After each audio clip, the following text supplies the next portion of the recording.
All right, welcome to Dawn of the New Earth. Thank you for joining me. We're having a charity stream today. It's going to be good. And happy Thanksgiving. So we do this every year, and this is to benefit No Kid Hungry, to feed hungry kids. It's a really great charity, something that's really important. And one of the reasons why we do this is that Thanksgiving can be a little bit of a negative holiday. It's founded on some very violent origins, as well as promoting suffering, and it often puts you around family members that like to talk about very negative political situations as well, which is never too fun. So all in all, it's not, the best of holidays out there. So what we like to do is, do something where we're actually giving back and helping people out and spending good time together. And what we're also going to do today, in addition, so we're doing a lot of different things here today. So we're doing a charity stream, like I said, for No Kid Hungry. I also have some Thanksgiving food that I'll be bringing out later. And we're also going to be taking a look at Native American spirituality, which is really cool. And I'll tell you, it was actually really hard to find information on it. Surprisingly, I'm not really sure why, but it was very difficult to find any kind of videos or articles. But I found some, and when you start to look at it, you see that it has, it's very intelligent and has a lot of similarities with Gnosticism and occultism that we talk about here in this channel. It's very cool stuff. So we're going to be taking a look at that as well. So all in all, it's going to be really good. Oh, I want to also on that note as well, I will be matching the highest donation up to $1,000. I do have to put a limit because one time we had someone come in here and he donated like $30,000 or something absolutely insane like that. So I have to put a max, but that's what I'll be doing. So let me bring up the chat and say hello to everyone. And let's see. Welcome. Oh yeah, shout out to our moderators, of course. Who's here? I see Susan and Jan. Thank you for being able to hang out with us. So our moderators are great. Just as usual, listen up to what they have to say. Hopefully we don't have too many like trolls or fighting in here today. I don't think so. It's a charity stream. If someone comes in here trolling a charity stream, they're number one asshole. So hopefully not. But anyways, our moderators are great. Listen up to what they have to say. But hello, everyone. So nice to see you. Hey, Laura. Hey, Crystal, Laurel, Austin, Angela. Let's see. So many of you are able to join. Ryan, how you doing? Joanna, so happy you guys could join. Hello, everyone over on Facebook as well. Happy Thanksgiving. Good to see you guys. I see Forrest and Lorenzo, Rebecca. Hello, hello. And also, holy shit, Susan, thank you so much for donating $100. Did you just do that? Oh my God, thank you so much. Let's do some Neostars in the chat for Susan. That's so nice of you. Thank you, Susan. So I'll tell you what we're going to do. So usually I have a hard time keeping track of everyone's donations. Let's do like a leaderboard. So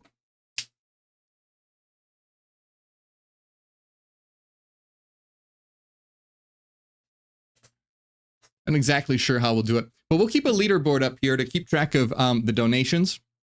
And I'll probably put anyone up here who so it doesn't get too crowded. Let's say anyone who donates $50 or higher. Let's say. Well, I'll put a name up here, and we'll try and keep track that way. But anyway, thank you so much. No, it's not a new whiteboard, Laura. No, that's same old whiteboard it's always been. But shout out to Susan again. That's so nice. Thank you. I really appreciate that. And our goal is to raise $1,000. $1,000 is our goal this year. So we'll see if we can hit that. Let me get the chat up as well. What are you guys all doing, by the way? Did you already, did you hang out with family? Are you not doing anything at all? Are you eating right now? Tell me while I get this set up over on the different platforms here. Okay, perfect. Hey, Giselle, thank you. I'm glad you like my shirt. I appreciate it. Laura says it looks different to me for some reason. Well, maybe you're different, Susan. Laura, maybe you are seeing with new eyes. Angela had pie. That sounds good. What kind of pie did you have? Karina says, I had a vegan pie. And now I'm very happy. Everyone is having pie. I have no pie. I'll tell you what I did get. I got, so I'll be bringing in food later, the typical stuff like mashed potatoes and gravy and stuffing, but vegan turkey. And I'll be honest, I had a little bite of it already just to see if it was any good. And it's very good. It tastes like turkey. It's pretty insane.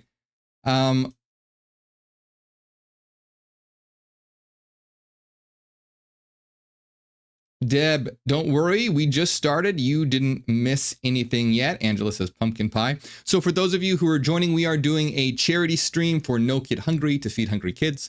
And in addition to that, we are going to be taking a look at Native American spirituality and seeing how really interesting it is and a lot of parallels that it has to what we talk about here on this channel with regards to like Gnosticism and esoterica. There's a lot of very cool parallels that we'll be discussing. But we'll be doing that in a moment. Hey, everyone on Instagram as well. How are you? Good to see everybody.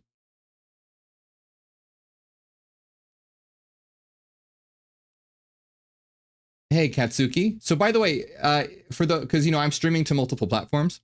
For those of you who are watching on Instagram, or if you are watching on YouTube, no, I'm sorry. If you're watching on Instagram or Facebook and you want to make a donation to No Kid Hungry, you have to come on over to the YouTube channel, and then there will be a link there where you can put in your donation.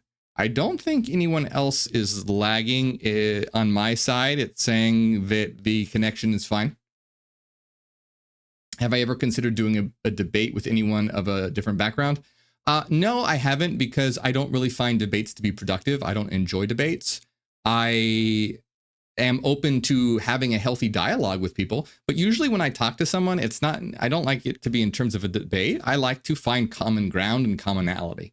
And, you know, I guess that's not as interesting to watch, but I find that debates are rarely productive. Ryan Roy, thank you so much for $100 donation. Holy shit. All right, you guys are just coming in with too many donations. Okay, so first of all, Neostar's in the chat for Ryan. Thank you so much. I appreciate that. That's really nice of you.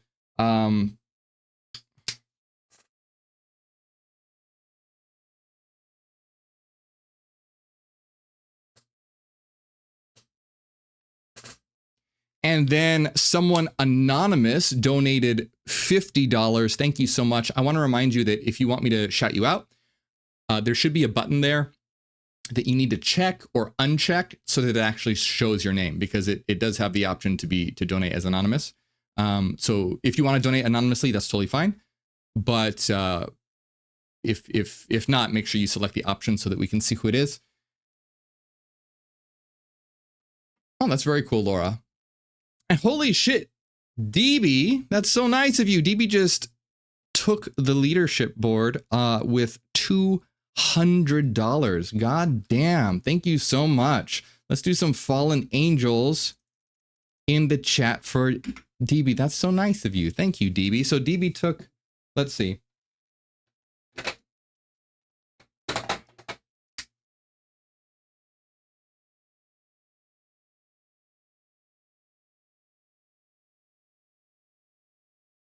DB took the leaderboard at 200. Holy shit, that's awesome. And you know what we'll do? I think what we'll do is I will put a star next to the person who's currently leading. Does that work? See how that should, if that even shows up or not. I'll do it on the other side as well. Okay. So currently DB is in the lead. That's awesome. Thank you so much. And then Jan, holy shit, Jan, thank you for donating $50. That's incredible. Thank you so much, Jan. Let's do some Izeb the Absolute. I'm really happy that you could be here with us as well. Let's see. Let's do purple for Jan.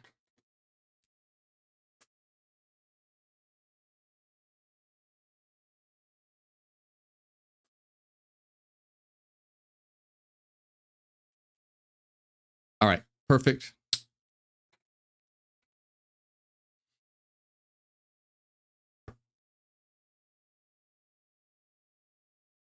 Candy says, good to see you, Morgue. I am native. I don't celebrate Thanksgiving, but nice to see you do something great for others. I don't blame you for not celebrating Thanksgiving, which is exactly why I don't know if you caught what I said earlier, but yeah, Thanksgiving is a pretty negative holiday founded on very violent origins, and it promotes suffering and often puts you around a lot of uncomfortable situations. So I completely understand that. And we are going to be taking a look at Native American spirituality today, which is very cool. So that's kind of what we want to emphasize. We want to emphasize, you know, like feeding hungry kids, understanding that Thanksgiving is not founded on the best of origins by a long shot, and taking a look at the Native American culture and using this as a time to, do some good and have some positive commentary and discussion and community. DB says your veggies came out weird, but the mashed potatoes were good. Well, I'm glad the mashed potatoes were good, but what happened to what happened with the vegetables? Was it the seasoning, or did they cook too long? What happened? Do you get some of your teachings from pagan teachings? Well, yeah. I mean, pagan is a very broad term, so it's pagan beliefs have definitely been influential.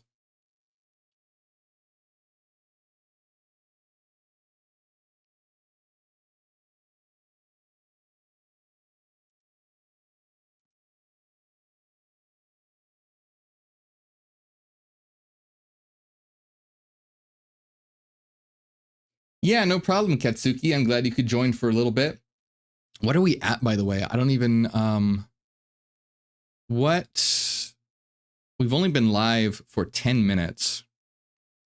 Let me bring this up so I can actually see what our goals are at and everything. Let's see.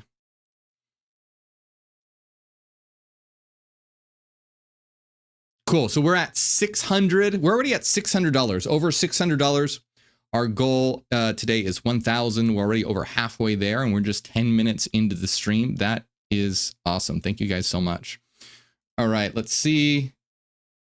Jackie says, I am uniquely weird. I think quite most of us here can relate to that. Spectral says, paganism is a huge reason why I'm here with you all now. That's great. Laura says, I'm making a triple berry cobbler for tomorrow. That sounds really good. What kind of berry? So okay, triple berry. Was it raspberry, blackberry, and what would be the third? Blueberry? I don't know. That's my guess. Raspberry, blackberry, and blueberry. Is that right? What is it? DB says the carrots had some weird toughness, were weirdly fibrous, even though I cooked them through and my zucchini went bad. So that's too bad. Ooh, the pumpkin pie. That sounds good. Pumpkin pie is really good. I like pumpkin pie.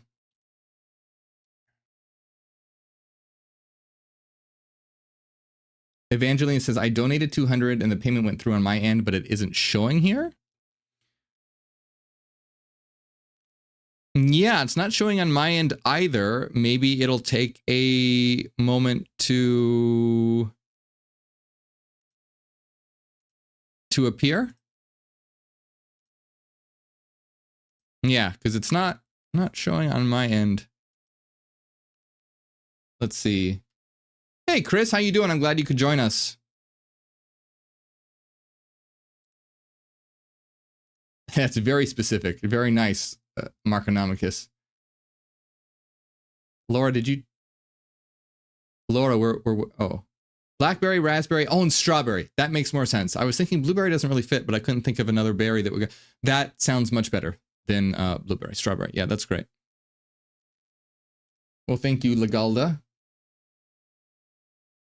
Marine Life says all the vegan treats. You're eating vegan treats today? What kind of vegan treats do you have? You know, the only vegan treats that I have are vegan gummy bears, which are actually really good.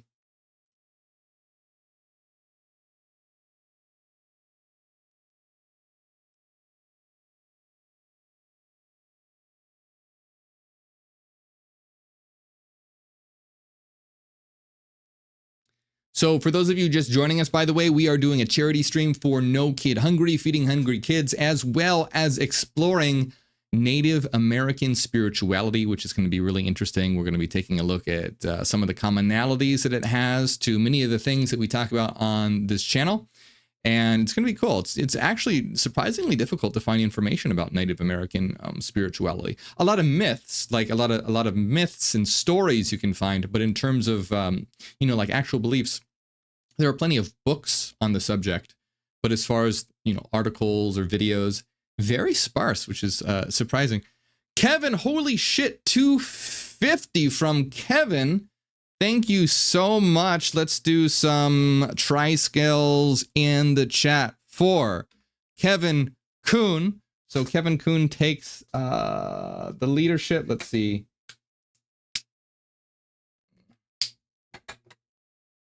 Stu.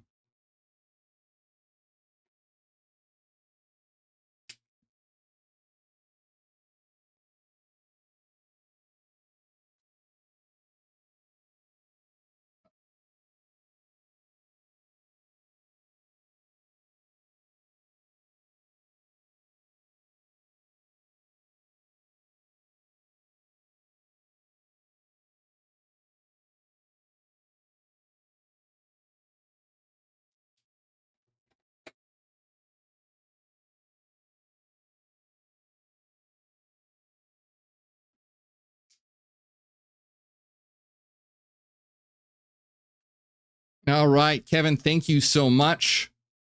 Kevin is our current leader on the leaderboard. Let me make sure that reflection is a little better.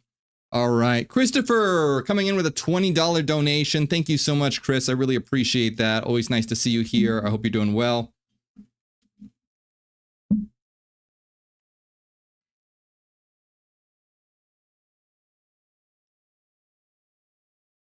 Angela says, we're up to 888, 888? Is that what we're at? Let's take a look. Angela is correct. We're at $888. We're almost at our goal already, which is amazing because we've only been streaming for 15 minutes. That's it. We're already almost there. By the way, if you're watching on Instagram or Facebook and you want to donate and help out with the charity stream, come on over to YouTube. And that's where you can be in the YouTube chat and use the donation feature function.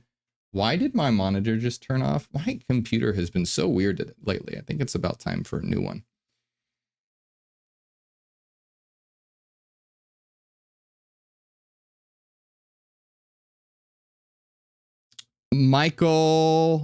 Michael Thetical, thank you so much for donating $20. Thank you, my friend. I appreciate that. You are awesome. Laura says, my twin grandsons turned 21 this week. Holy shit, that's cool. One of them is coming over and you're going to teach them how to make pie. Oh, that's cute. That's really nice. What the hell? What's going on with my monitor?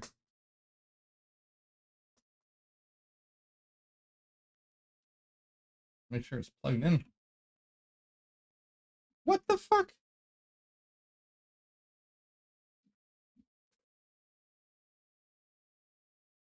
My monitor just keeps turning on and off. Oh, well, hopefully it stays on. It's really weird. Anyway.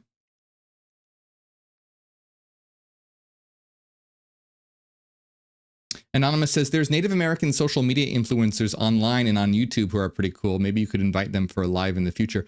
Now, see, I was looking on YouTube for videos on Native American spirituality.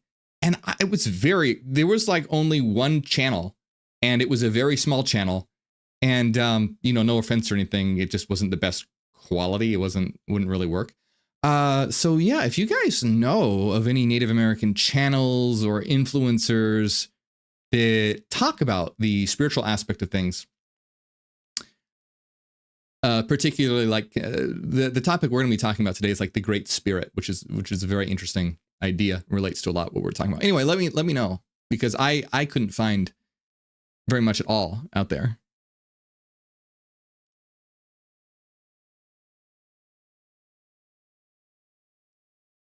Hey, Dylan, I appreciate that. Thank you. Jeff says on TikTok. Yeah, it's possible that they're on TikTok. I try my best to stay off TikTok because it's a weird place. TikTok is strange. I post on TikTok, but I don't watch much on there because I don't know. Don't really like it, to be honest. Indigo Children says, I'm Native American. That's awesome. Welcome, my friend. Glad you could join us. Let's see. And it says, we were always taught about our ancestors and spirit guides mostly. Each tribe has unique spiritual experiences, so it can be hard to find info on it. That is one thing that I heard. I heard that a lot of tribes have such different beliefs that it's hard to pinpoint. But still, I couldn't find, it's very odd. There were plenty of books, but I didn't have time to purchase and read a book before the live stream. Didn't have time to do that. But as far as like articles and whatnot goes. I did find some really good ones, actually. So I found some really good ones. It was just kind of hard to find. That's all. What the hell is going on with my monitor? What?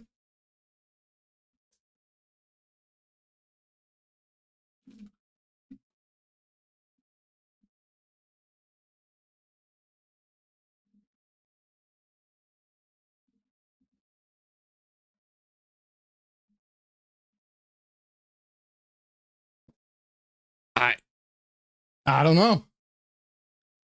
I don't know what's happening, but hopefully my monitor stays on. It went off again. What the fuck? I mean, luckily I have two monitors, so despair not. I have two. But why, though, is this happening?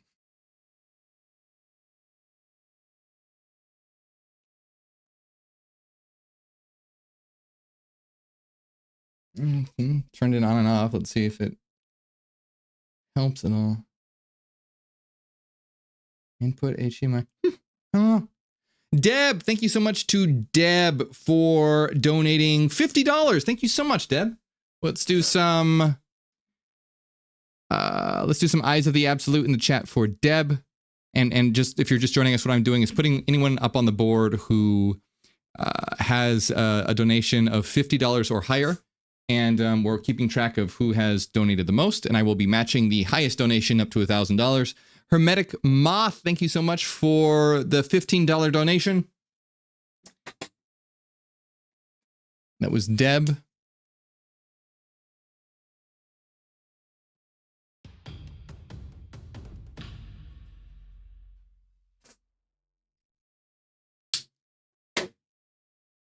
Oh, hey, Hannah. Thanks for becoming a member. I appreciate that. All right.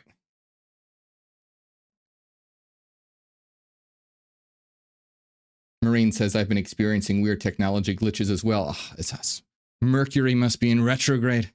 It must be what it is. What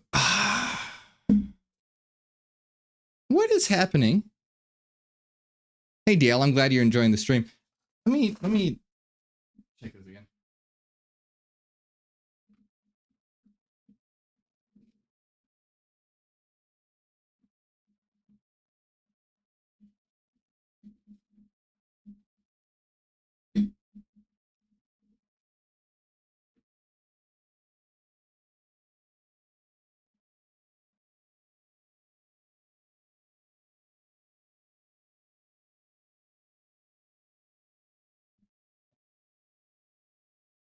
What?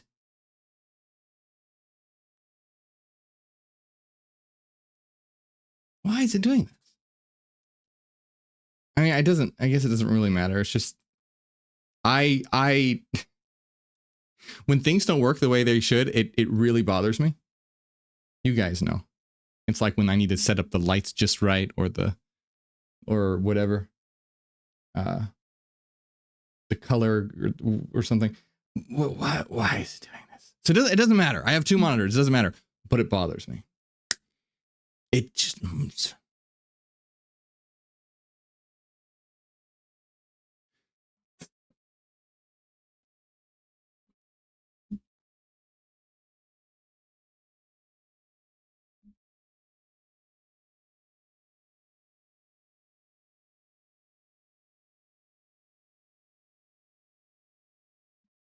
What?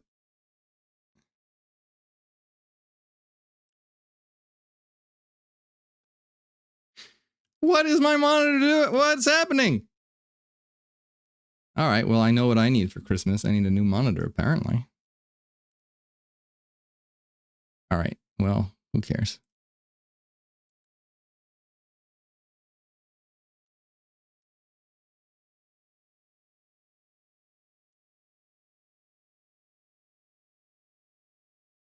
Why do I want to worship Lucifer? Someone asked. Why do you assume that I worship Lucifer? Let's see. Ryan, thank you so much for donating $20 more. Where you at? You're up here, aren't you? Yeah.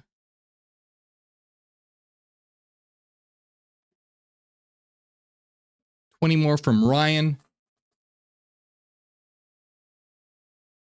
Thank you so much. A $20 donation from Anonymous. Thank you so much, whoever that was. I appreciate it. Trillium, thank you for the $20 donation. Nice to see you. Glad you could join. That's really nice of you. I appreciate that. And Cosmic Beat coming in with a $17 donation. Thank you so much.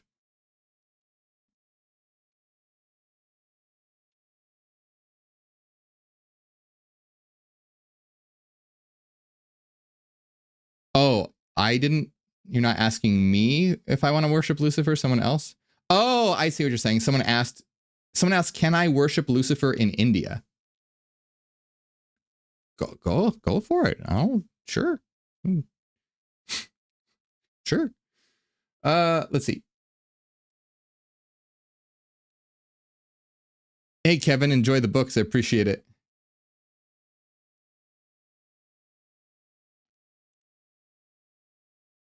Did it pass 1,000? Holy shit. What are we at? Did we hit our goal? What are we at? So our goal was 1,000. We are at 1,060. That is awesome. Thank you so much. So who was 40? Was it Ryan who put us over? Might have been Ryan who put us over the 1,000 mark. That is awesome. Thank you so much. Wow. Okay. So it's only been less than 30 minutes into the stream, and we have already surpassed our goal. So that's awesome. Thank you so much.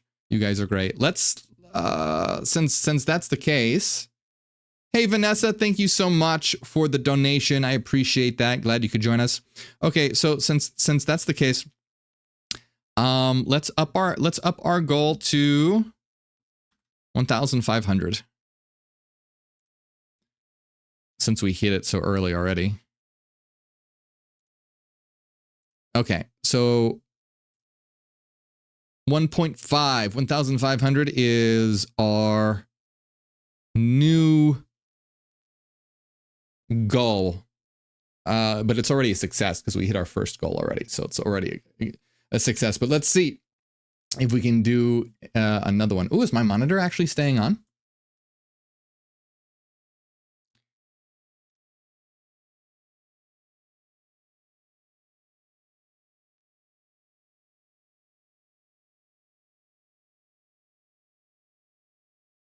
Laura says 5,000. You want our goal to be 5,000?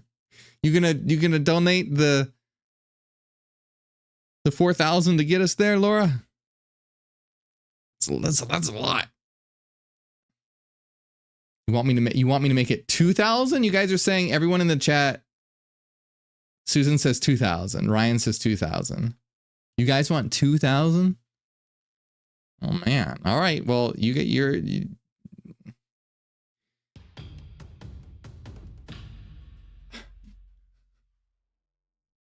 What the hell is going on? Now my monitor it's not turning off anymore, but now it's producing sound. My monitor should not have sound.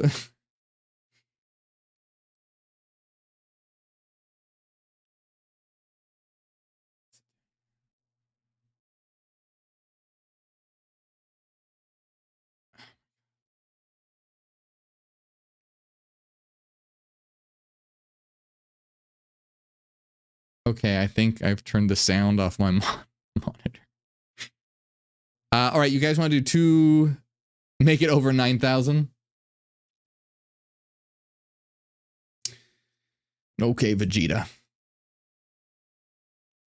Okay, fine. We'll do 2,000. We'll do 2,000. Fine. Fine. 2,000. All right, goal is updated 2,000. And so what, we're roughly like $900 away, something like that. Elise, thank you so much for the donation. I appreciate it. Glad you could join us. Elise is another one of our awesome moderators.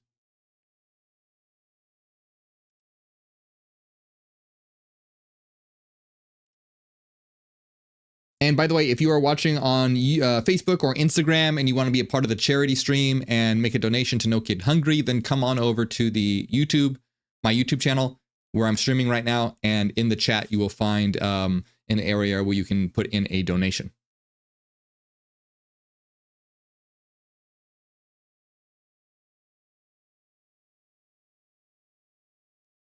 Andy.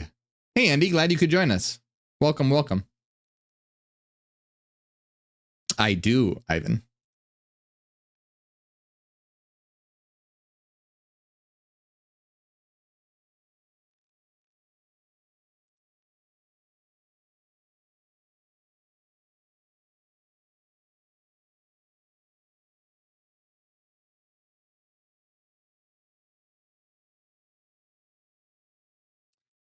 Let's see.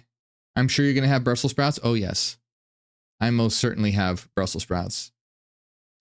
Hey, Hannah, thank you so much for a $20 donation. Was that your... No, but you can become a member. Thank you so much, Hannah. That's really nice of you. Thank you for the $20 donation. And then Carlton, thank you for the $5 donation.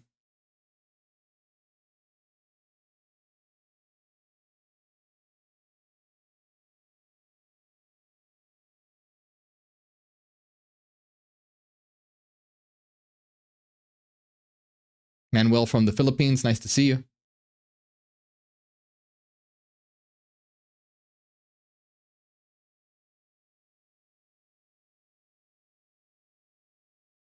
Well, I think that my monitor seems to be working. Andy, Exploring the Holos, thank you so much for a $20 donation coming in. Thank you, my friend. And then a $30 donation from Anonymous. Whoever you are, appreciate you. Thank you.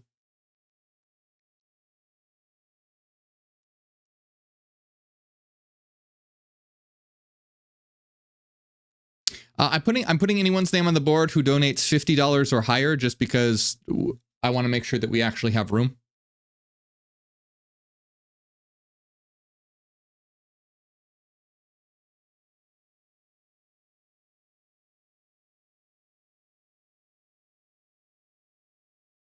Kim coming in from England, nice to see you.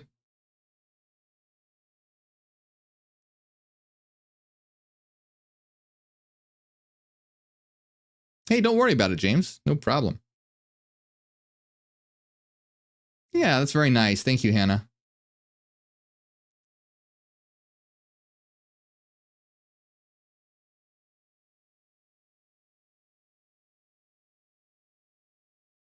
Dan says, or Dante says, why did YouTube auto unsub from my channel? YouTube does that. I don't know why, and it's very frustrating and annoying. If you sometimes make sure that you're still subscribed, because yeah, YouTube will just unsubscribe people sometimes.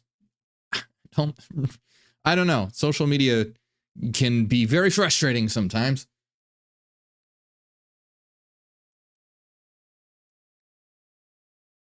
Christian Crowley says that was me with the $30. Thank you so much, my friend. Appreciate that. That's very nice of you. Remember, guys, if you don't want to be, if you want your name up there, make sure that you select that it won't be anonymous. I don't remember what the option is, but there's an option there to turn off anonymity. What are we at? We're at 1,190. All right, so why don't we... Well, hey, Michael, thank you so much for the 20-pound donation. I appreciate that, my friend. And we're going to be talking about Native American spirituality. I wonder if we should start doing that now or if we should wait just a little longer. Did I go to a Thanksgiving party? No. I did not. That would be a very early Thanksgiving party because it's only 4 o'clock over here.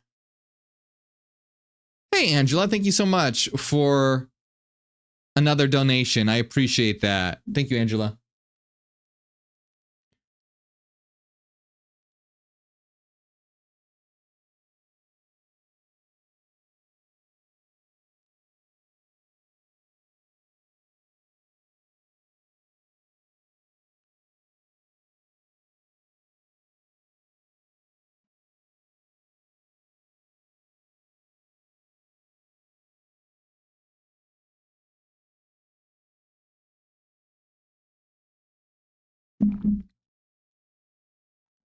All right, maybe we should start talking about this stuff.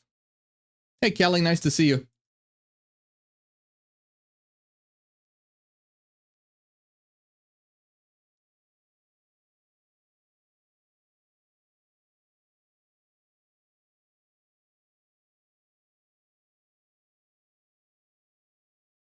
Oh, that's nice. Thank you, Hannah. I'm glad you like my work. Oh, right. Let's start talking a little bit about Native American spirituality. We're going to do a little more casual than usual, and because I want to keep the chat up and see what you guys are saying and keep up the donations. So feel free to keep donating and chatting while we discuss this, because I will still keep the chat up here. So we're going to, hey, Anonymous, someone anonymous coming in with a 10-pound donation. Thank you. Appreciate that. So we're going to be taking a look at, like I said, some Native American spiritual beliefs.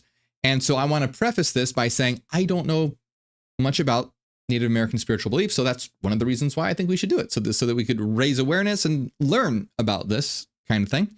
But that being said, if I get anything factually wrong, please, don't blame me. I'm reading these from articles, as well as I'm sure I'm going to butcher some of the pronunciations, but I'm going to do my best here.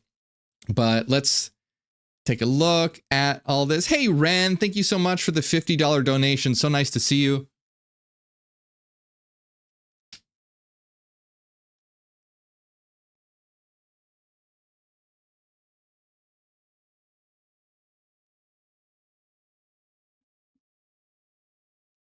So glad you could join us.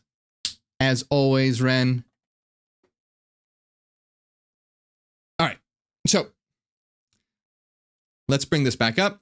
So there's a couple different sources that I'm going to be reading from. Like I said, it was a bit hard to find, but one website that I'm going to be reading from is simply called study.com, which is actually a really good website. And then, what is this website?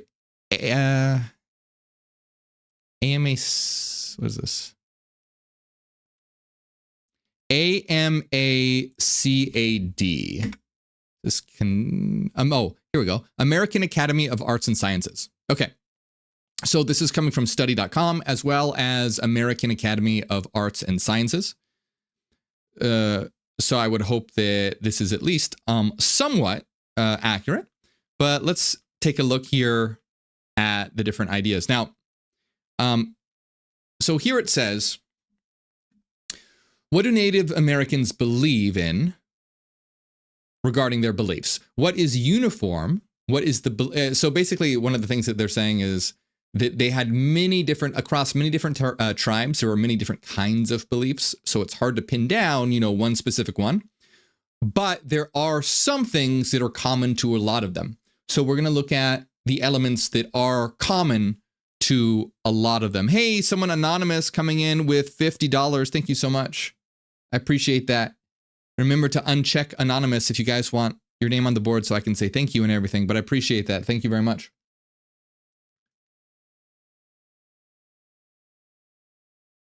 Yeah, so Spookadelic says, FYI, Native American beliefs and traditions are mostly transmitted through generations orally and tend to remain that way, which is why there's not much out there. I did see something about you. Yeah, that sounds right to me. Again, I don't know much about this, but as I was trying to find information, that is something that I saw, that it's another $50 donation coming in from someone anonymous. Again, thank you so much.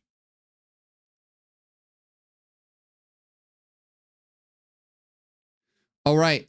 So what is uniform is the belief that there is no separation between the spiritual and physical world. Very interesting idea. So unlike Christianity, where there's a clear differentiation between the spiritual and the physical, and usually, well, I mean, not usually, in Christianity, the physical world is looked at as a place of defect, a place of sin.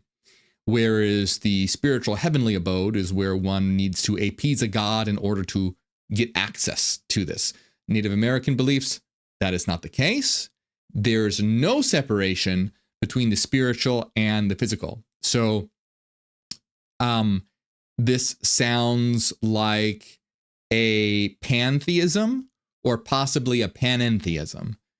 One of the two, it sounds like, would fit depending on where this goes. So interestingly, in Native American languages, the word religion is not used because a dualistic belief system separating spiritual reality from the physical does not exist. That's a very interesting idea. So the word religion isn't used. because there is not a dualistic belief system separating the spiritual from the physical. And how interesting that is, that, just in how this is phrased, that automatically, like in the way that this particular paragraph is, the meaning of this particular sentence and paragraph, is that they're associating religion with meaning a division between the physical and the spiritual, which is really sad, because that is what religion does. Religion steals your divinity away from you. It steals your spirituality away from you and separates it and compartmentalizes it, which is ironic, because if religion were really performing its true purpose, which is to bring you in contact with the divine, it shouldn't be dividing you from it. It should be unifying you with it. So anyway, I just find it interesting that even, in like common discourse here, there's this association between religion and division, which, it's true. The way many religions operate today, specifically mainstream religions, that is often the case, especially the Abrahamic religions. So that's too bad.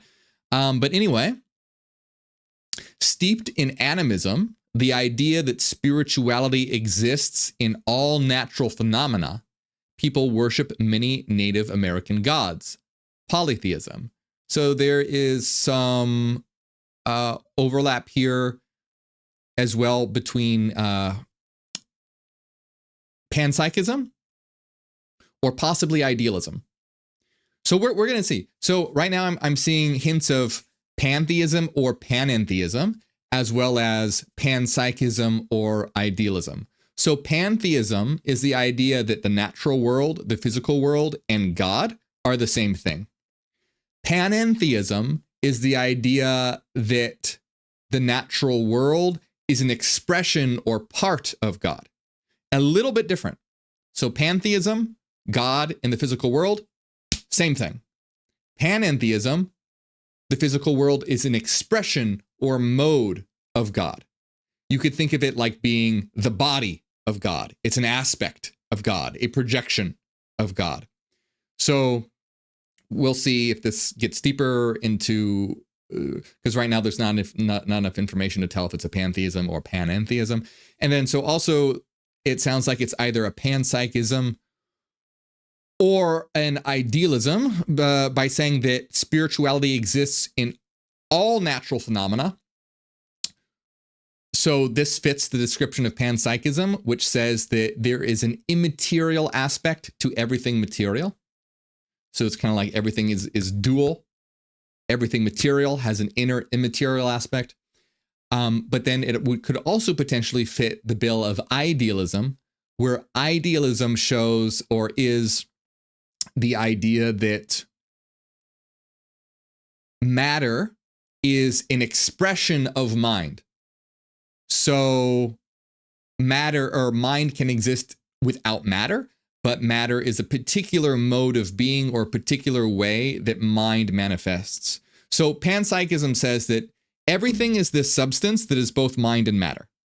Idealism says everything is mind that generates the illusion of matter within itself, like a dream. So panpsychism and pantheism go very well together, because pantheism is the natural world and the spiritual are the same. And panpsychism says that everything physical has an immaterial or spiritual aspect to it. Idealism and panentheism go together very well, because panentheism says that the physical reality is an expression of the spiritual world. And idealism says that at root, everything is mind or spiritual, and matter arises from mind as its root. So interesting to see where it goes. Probably, I'm sure different tribes have different beliefs as well. But just to throw this out there for those who follow my channel, in the Neogenian system, we are in the latter camp. We are an idealist panentheism, not a panpsychist pantheism. We are an idealist panentheism. Anyway, let's continue. Hey, Lisa, thank you so much for the $20 donation. Appreciate it. Glad you could join us. What are we at? What are we at? We're currently at 1383. We're getting close. Our goal is 2,000. We're close to 1,400, basically.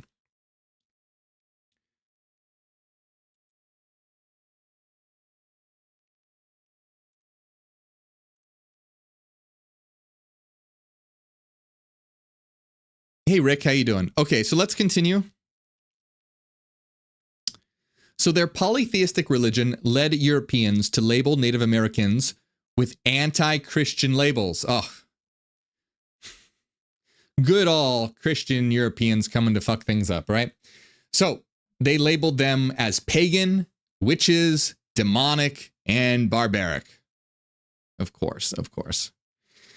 Always with Christianity coming in to ruin the day. Hey, Lee, how are you? Thank you so much for the $25 donation. Appreciate it. One of the stated objectives of the Spanish conquistadors' mission into the New World was to convert the indigenous people to Roman Catholicism through settlements, intermarriages, forced labor, and church teachings. The long-term result was the emergence of Spanish Catholicism, holding to certain tenets of Roman Catholicism while incorporating some of the Native American spiritual beliefs and practices. Boo, boo, boo, boo.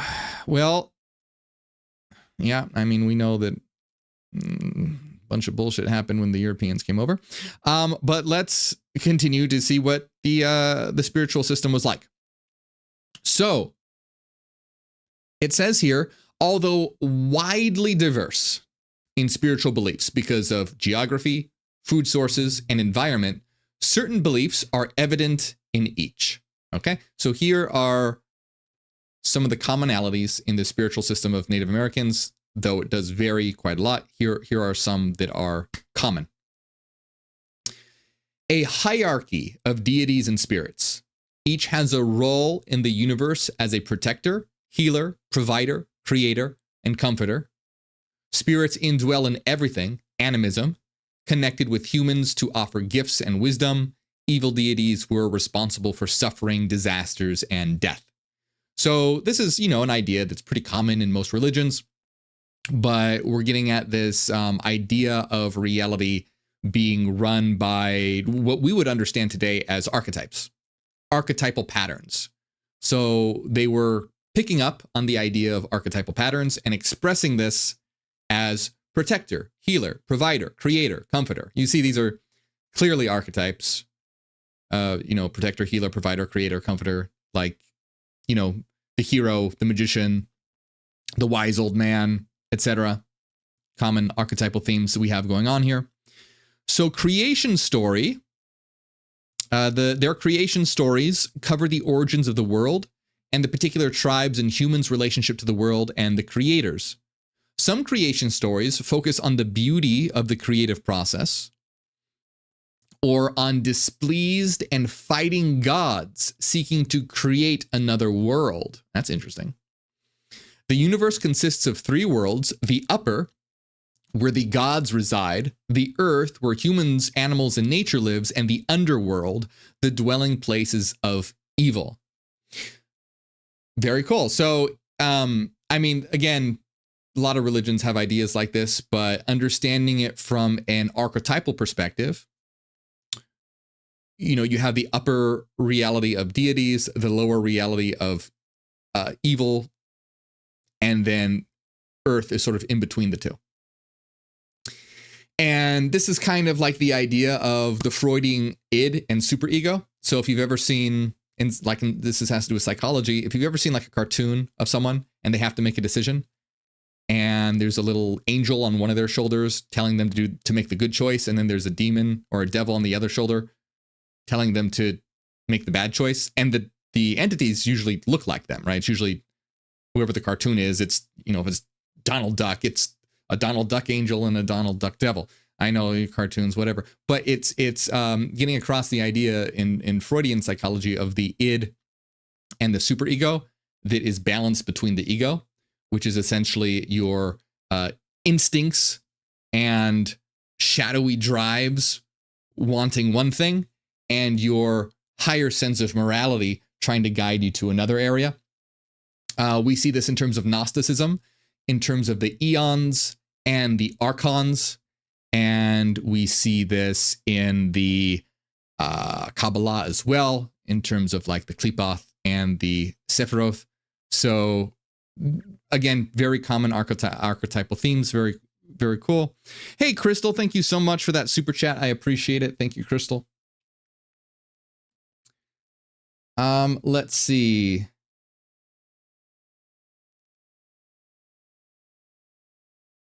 So vision quests, the critical events of life, birth, adulthood, and marriage are either a journey into nature for communion or entering a sweat lodge, along with dances to the deities for wisdom for the next part of the journey of life. The ultimate goal is to live in harmony with the three worlds. That's very cool. Interesting. The ultimate goal is to live in harmony with the three worlds. So I would like to know more about that. So this is, right, there's the upper world, the earth, which is like the middle world, and the underworld. And it says the ultimate goal is to live in harmony with the three worlds. I'm very curious as to what exactly that means. Because in most religions, you have the idea of shunning or rejecting the lower world and trying to only focus on the higher world. Or even shunning and rejecting the material world as well. So you see this in Christianity. Christianity is like, oh, anything satanic, anything demonic, anything dark is evil. Not only that, and that would be like the lower world, but not only that, the material world itself is also seen as a place that is corrupt. And so the only true world or real world or the world worth striving for in terms of mainstream Christianity would be the upper world or heaven. And so clearly that's not good. So I'm curious when it says that the ultimate goal is to live in harmony with the three worlds. Like I'm no expert in Native American spirituality. I'm learning this right now along with you guys. I'm curious what that means exactly. Because if they're, that would be super cool if they're trying to find a balance between the three. That's you don't see that too often. In certain esoteric schools of thought, you do, but it's still pretty rare. So like even in terms of Gnosticism, like Sethian Gnosticism, you like the material world is seen as evil and the archons are seen as totally evil as well. In Valentinian Gnosticism, it gets a little better, where the demiurge isn't totally evil and is working with the eons to try and help order reality. And then you have the Gospel of Thomas, which is another form of Gnosticism where Jesus is the kingdom of heaven is all around you and within you, and so associates divinity with the material world. So that's better. But so you can see even in esoteric circles, the idea of this balance between dark matter and light is hard to find. It's usually one is preferable to the other. You know, and people are always like, oh, are you left-hand path or right-hand path? No, you need both your hands. You need them both. So yeah, that's so I would like to know more about this. I'd be very curious about it. Hey, Vic, thank you so much to Vic for the $20 donations. I appreciate you. Thank you, Vic. Sigma says, I love your shirt. Thank you, my friend. I believe we're up to almost, what are we at? I see Angela just said 1448. Let's see what we're at. Yep. So we are at 1448. We're just about $550 away from our $2,000 goal.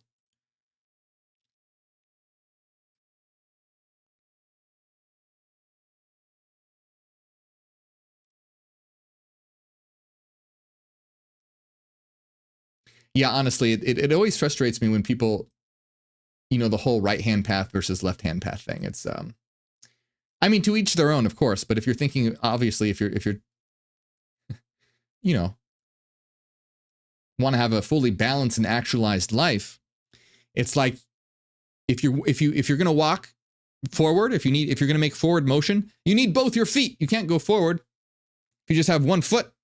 I mean, you can, but you know what I mean. You get it. You know what I'm saying. It's a lot harder. Let's see where we're at here. Okay. So anyways, I would like to know more about what exactly that means by the ultimate goal. So my monitor just turned off. Anyway. Okay, so animism. Within everything on Earth dwells a spirit. Animal spirits connect with human spirits through dreams to give guidance and wisdom. Every Native American person has a guardian animal spirit. That's cool. I like that. Every Native American person has a guardian animal spirit. So God damn, my monitor, why it was doing so well. So I'm curious if every person has a single guardian animal spirit. I'd be curious about that.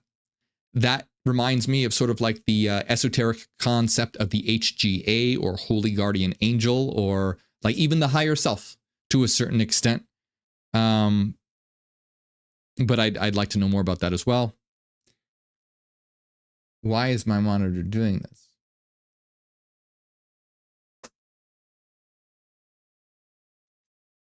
Does masturbation have a spiritual impact on people? I mean, everything has a spiritual impact on people. This is a spiritual reality. But no, it's not like, it's not wrong. It's not wrong. It's not evil or something like that. But it's like anything. If you do it a lot, it's going to be a problem. If you do it intelligently and in moderation, yeah, it's no problem. It's like, is eating bad for you? I mean, well, it depends what you eat and how much. You don't want to overdo it. You don't want to eat unhealthy things. Same thing when it comes to that. It's perfectly fine and normal and natural, but you got to be smart and intelligent about it. Anyway, I don't know why we're talking about that. Someone just asked me that question. The monitor, stop it, monitor. What could possibly be making it do that? Oh well. All right.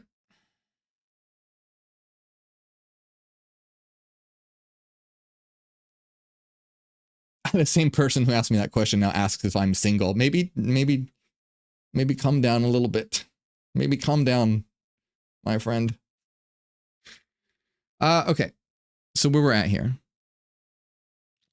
Medicine people, particularly prominent in the Algonquin culture. They live the group in spiritual rituals for healing and casting out evil spirits. Their visions and dreams are honored as signs of when to plant, harvest, hunt, or grow, sometimes called shamans, prophets, priests, or priestesses. These people are held in high esteem by the community and have a place among community leaders. And the afterlife. Most people believe in the eternal existence in an afterlife, filled with the abundance of every good thing and people on earth. And religious observances, communities participate in rituals, dances, sacrifices. Well, I don't really care for sacrifices. But blessings. Unlike the Europeans who believe their sinfulness created a separation between the holy God and sinful humanity, Native Americans believe in connection with a divine being through guardian spirits that might be found everywhere, including indwelling ancestors who appear in their dreams. That's very cool. So instead of this being this division between God and a broken humanity, Native Americans believe in that you can connect with the divine through everything around you, which is very cool. So let's see.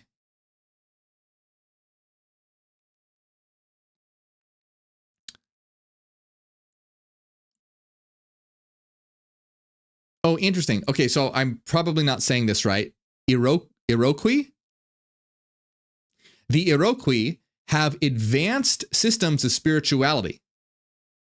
The Great Spirit rules and cares for the world by extending his power to a pantheon of minor deities known collectively as the invisible agents. One of the best known agents was the Thunderbolt, who controlled the weather.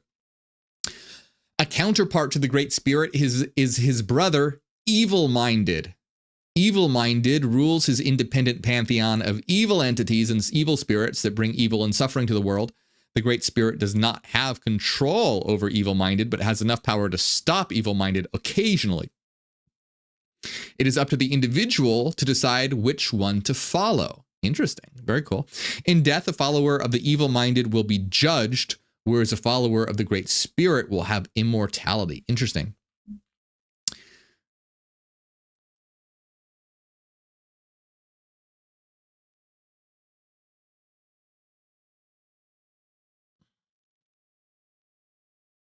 So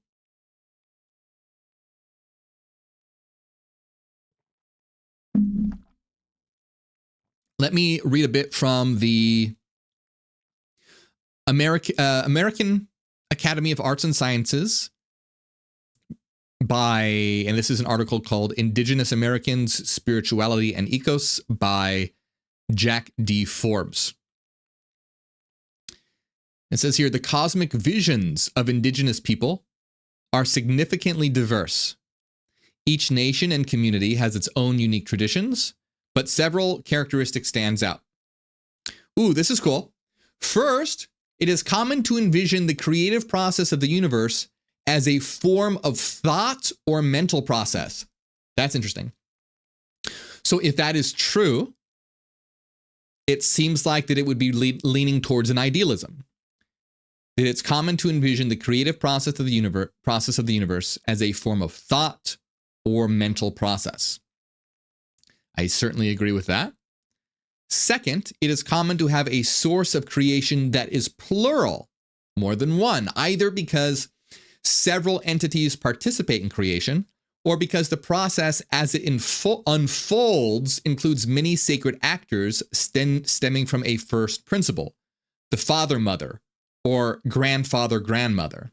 That's interesting. So it's all a mental process, a process of thought, and either multiple entities are part of the creation process or a single entity unfolds into a multiplicity that aids in the creation process. That latter option would be more common to the way we view reality in terms of the Genesis singularity going from a state of unity to multiplicity and particularity. And again, we see this in the same idea in terms of Gnosticism and Kabbalah, expressed in different ways, of course, where you have a single principle that unfolds into a multiplicity of principles. And it also is founded on reality being mental. Third, the agents of creation are seldom pictured as human, but are depicted instead as wakan, or holy, or animal-like, the coyote, raven, great white hare, etc., or as forces of nature, like wind or breath. The Lakota medicine man, Lame Deer, says that the Great Spirit, quote, is, okay, this is cool. So the Great Spirit is not like a human being. He is a power. That power could be in a cup of coffee. The Great Spirit is no old man with a beard. Very cool. Again, traces of pantheism or panentheism, Gnosticism, Kabbalah, where God is everywhere, found in everything. The concept perhaps resembles the Elohim of the Jewish Genesis, the plural form of Eloi, usually mistranslated as God, as though it were singular. Yeah, so if you look in Genesis, when it says God, the word is actually Elohim, which is plural. And so you'll see this, and you'll see traces of this in Genesis too, because even though they replaced Elohim with just the word God, there'll be verses that say, and then God said, let us make man in our image. Sounds kind of weird, right? If God is supposed to be just one thing, for him to say, oh, let us make man in our image. Well, if you know that the original word was Elohim, which is plural, then it would be the gods said, let us make man in our image. And of course, that makes more sense. Now, what's also interesting is that they say that Elohim is the plural form of Eloi, which means multiple gods. However, I have heard in the Western occult interpretation, they say that Elohim is plural of Eloah, and Eloah is feminine, and him is a plural masculine. So the Western esoteric tradition looks at Elohim as being a fusion of male and female, Eloah, feminine, and Im as masculine plural. So in that interpretation, it would be more like the gods and goddesses said, let's make man in our image, or the male females said, let's make man, or the androgynous gods, or something along those lines. However, I do want to point out that that is a Western esoteric interpretation, not a traditional interpretation. But regardless of the interpretation, it is plural. That part's not debated. Whether you want to debate it, whether you want to say it's male or a fusion of male and female, depends on the tradition that you're coming from. Oh, that's nice, Angela. So let's see. Perhaps the most important aspect of indigenous cosmic visions is the conception of creation as a living process. Very cool. Resulting in a living universe in which a kinship exists between all things. Love that. Very cool. Thus, the creators are our family, our grandparents or parents, and all of their creations are children who of necessity are also our relations. Love that. So when Jesus said, oh, I'm the son of God, Native Americans would have been like, well, duh, we all are. And that's exactly what Jesus was trying to get people to know. He said, when you understand yourselves, you will know that you are children of the living Father. Well, Native Americans already knew that. He said, well, yeah, obviously. Let's see here. So Jesse says multiple creators in our universe, or I'm sorry, in our culture means animal spirits. Very cool.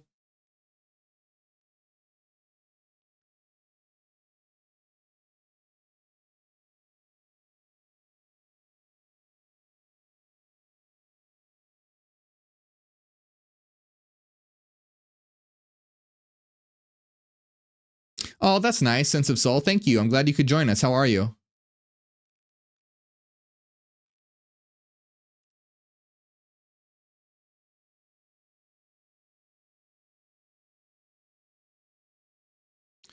Okay, so an ancient Ashiwi prayer song states that our Earth Mother may wrap herself in a fourfold robe of white snow.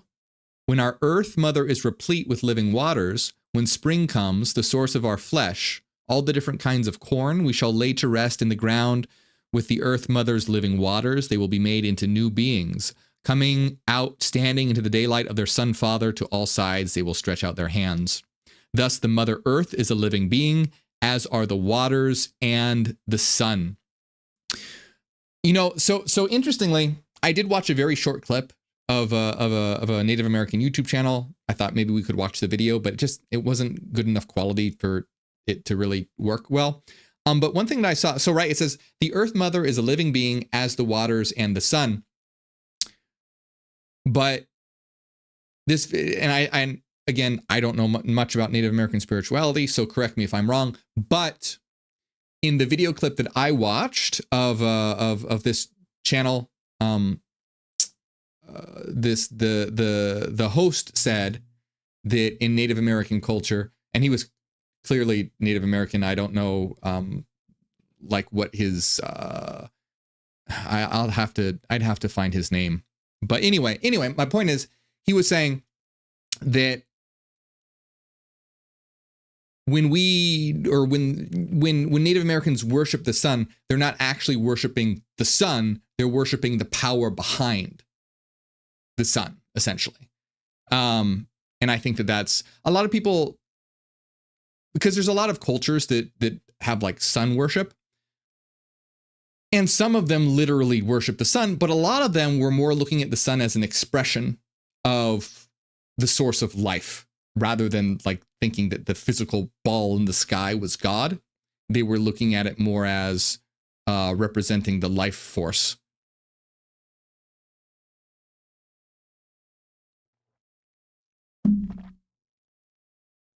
So let's see.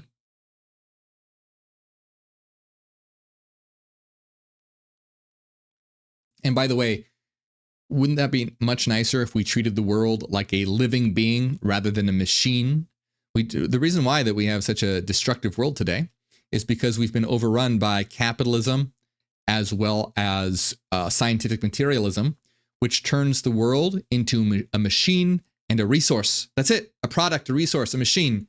Scientific materialism says that we're all dead, lifeless matter in a mechanistic universe, and capitalism says let's use that mechanism to make stuff at the peril of everyone else. Anyway.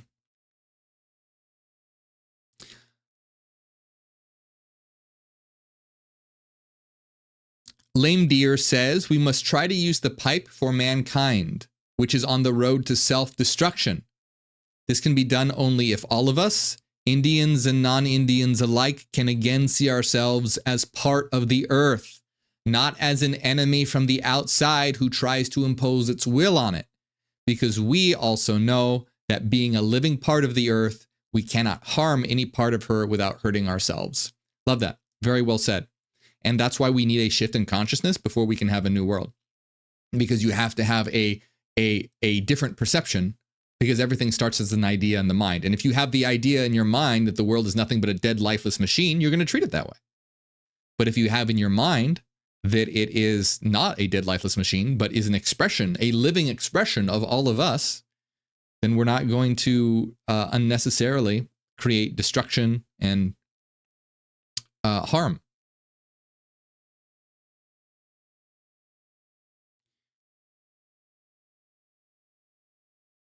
European writers long ago referred to indigenous Americans' ways as animism, a term that means lifeism.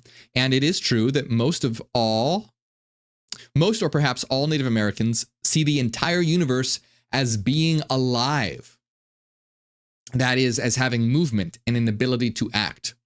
But more than that, indigenous Americans tend to see this living world as a fantastic and beautiful creation, engendering extremely powerful feelings of gratitude and indebtedness, obliging us to behave as if we are all related to one another. Yeah, wasn't that? Love that. Do unto others as you would have them do unto you. Live as if the other person is you. Because they are. An overriding characteristic of Native North American religion is that of gratitude, a feeling of overwhelming love and thankfulness for the gifts of the Creator and the earth and universe. As a Coahuila elder, Ruby Modesto has stated, "Thank you, Mother Earth, for holding me on your breast. You always love me no matter how old I get." Or as Joshua Wetsit, in Assiniboine elder, born in 1886, put it, quote, "But our Indian religion is all one religion, the Great Spirit. We're thankful that we're on this Mother Earth. That's the first thing when we wake up in the morning, is to be thankful to the Great Spirit for the Mother Earth, how we live, what it produces, what keeps everything alive." That's great. I love this.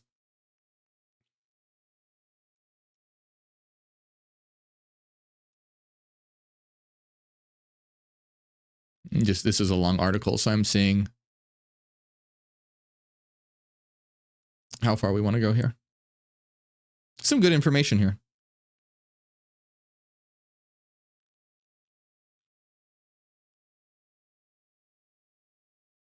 Okay. Well, I think we're going to pause for a minute, not the stream, but reading this stuff, because I want to hang out in the chat and chat with you guys for a bit. And then we will either continue or I will get some food because I'm hungry. And you guys can see me awkwardly eat on camera, which I hate doing. So I'm sure that you will gain lots of enjoyment from that. Do you believe in evolution? Yes, I do believe in evolution. A specific form of evolution, neogenic evolution, that is dialectical and teleological.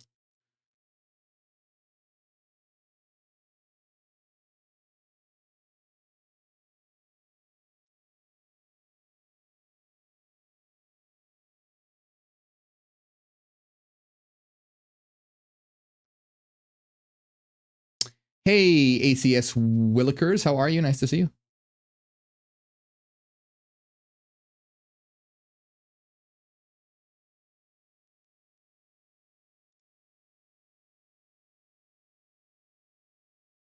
Jesse says, we often refer to Great Spirit as creator.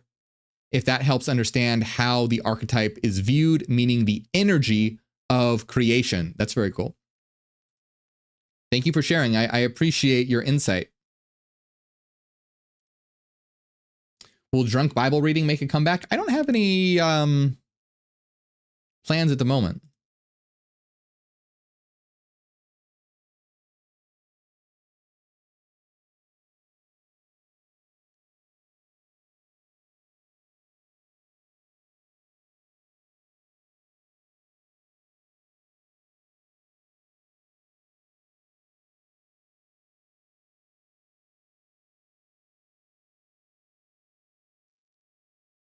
Yeah, should I get the food? I should probably let me get the food. Let me get the food. I'm hungry. Let me do that. If any of you have food, get it now. Get it as well. So I'm not the only one here eating. But let's do that. So let me go get it real quick. It'll take me about 5 minutes probably.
All right, that took way longer than I thought it would.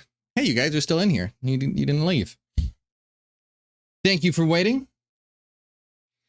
Let's see what's going on. I got the food. I guess I will show you guys what I have before I actually eat it here. It's kind of hard to see what it is because it's all covered in gravy. But let's see if you can tell at all. I don't know. Let's see. It's very hot. The plate is hot. So we have Brussels sprouts with cranberry sauce, and you can't, yeah, it's not showing up very well on the camera. This is vegan turkey. You can't see it because it's covered in gravy, but it's actually really good. I tried a piece of it, and it surprisingly tastes a lot like turkey. And then there's stuffing with gravy, and then there's mashed potatoes with gravy, but it's all kind of covered in gravy, so it all looks like the same thing. But it is very, very good. You can believe me. Did I make that? No, I did not make that. No, I did not make this. I ordered this. I mean, I probably could make this, but it would probably take me like 5 hours to make all this. And I don't want to do that.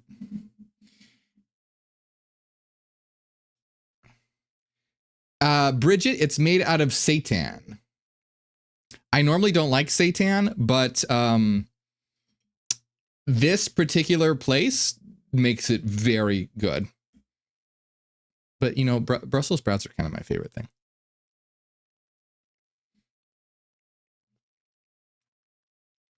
Oh, nice, Bridget.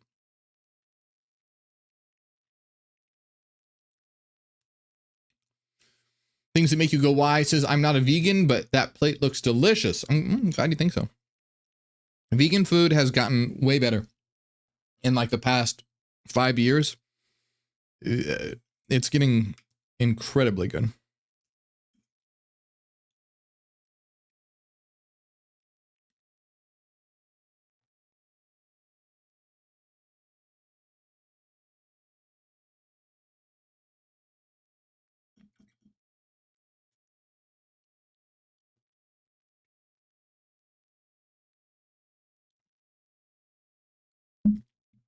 All right, let's see.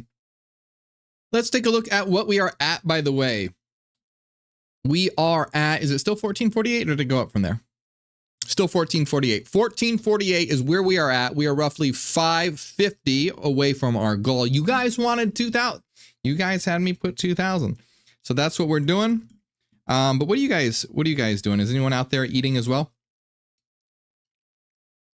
Or did you all finish eating already? This is a lot of food. Goddamn.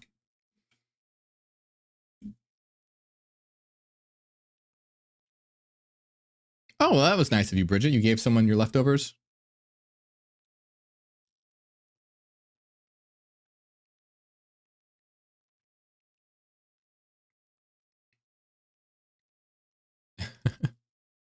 No, I don't have you blocked. If you were blocked, you wouldn't be able to post.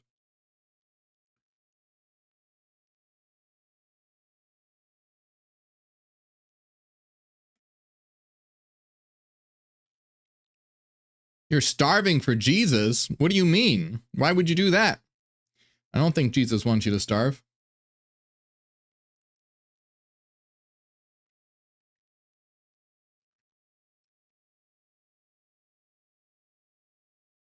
Alira says, I've been shopping more vegan and organic. That's great. You know, reducing the amount of meat that you eat is a great step. Yeah, I know. This is a little weird, Spectral. Hey, Trillium, thank you so much for donating $50. That's so nice of you. I think you also donated $20 earlier or something like that, right? Let me look. Yes, you did. Thank you so much. Let me put your name up on the board at 70 for doing so.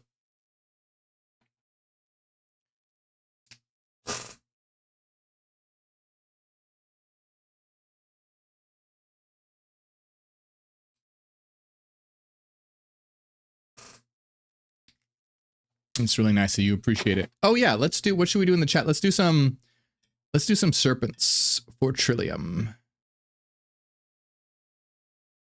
Serpents in the chat for Trillium. Seaweed is yummy. Hey, Venomous Rose, how are you? I'm not a huge fan of seaweed. I like seaweed like in sushi rolls, but I won't just eat seaweed by itself. No, thank you.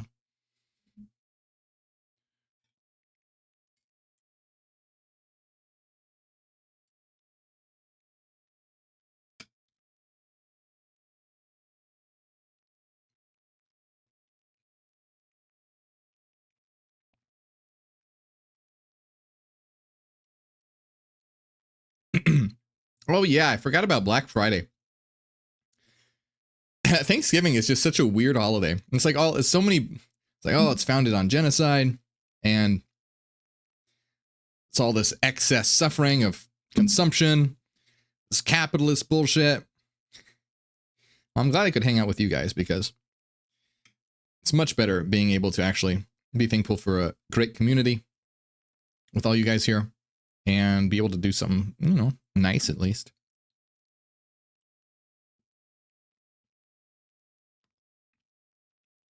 Do I not like the toasted seaweed snacks? I don't know if I had that before, but probably not. Someone's saying that you have to live in a big city like LA to be vegan? No, why would you have to live in a big city to be vegan?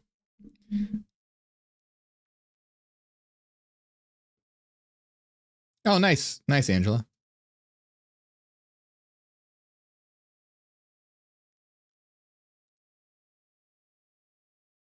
I don't blame you. Bellatrix says, I don't celebrate.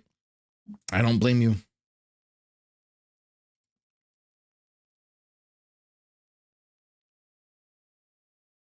Misinformation says, I found a couple restaurants locally. I'll check it out. Looks amazing. Nice. Let us know how it is.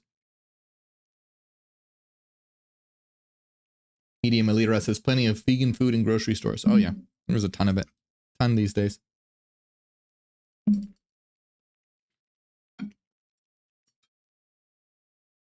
My microphone is way too close to my food.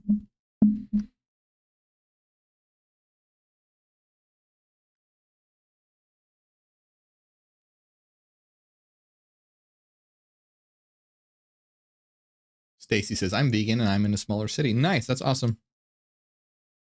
Has anyone watched Christspiracy? I haven't seen it, but I've heard it just recently. I don't know if it's available to stream now. But I heard that it's apparently supposed to somehow show that connect veganism to Christianity or the teachings of Christ, which is, I mean, very, you know, I'm curious. I haven't seen it. I'm curious to see it. It's gotten really good reviews from what I'm hearing, but I'm not too familiar with a connection between Christ and veganism. So I'm curious if anyone's seen it. I'd like to watch it. I want to see what their points are. I mean, obviously I support veganism, but I don't know. I'm not quite sure how they're tying it into Christ. Laura says, I agree, Morgue. This is the only place I want to be today, hanging out with you and everyone. Yeah, me too. I agree. I need another napkin, though.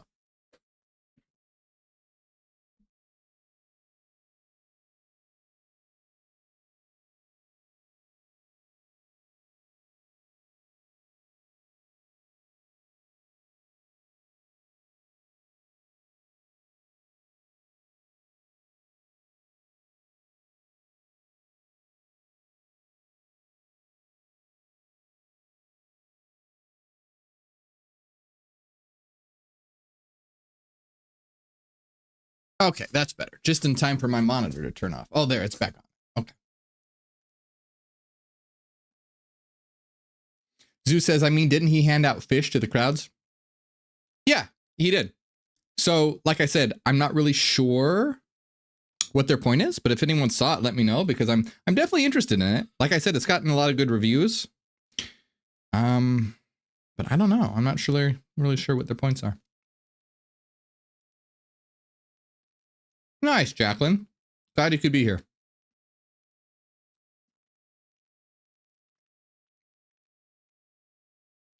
Crowley, I don't think it's on Netflix. I could be wrong.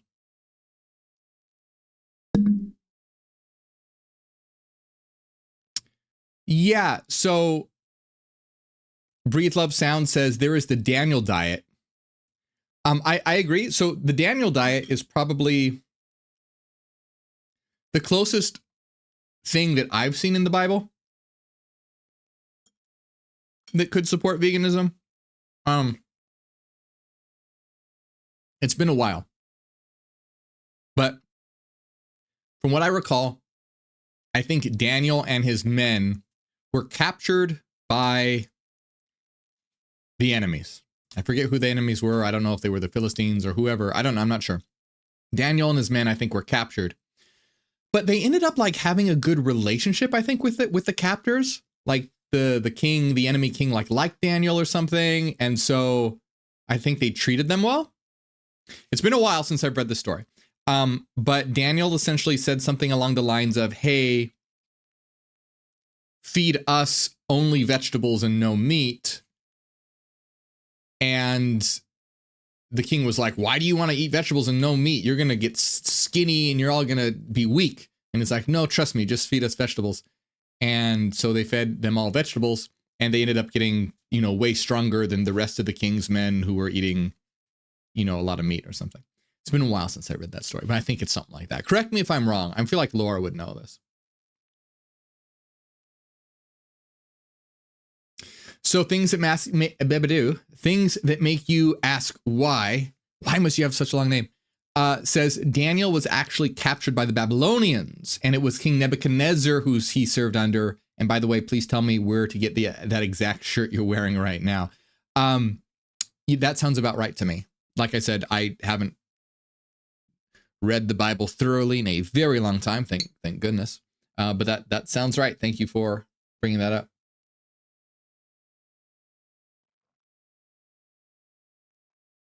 Well, that's a nice share. Thank you, Sense of Soul.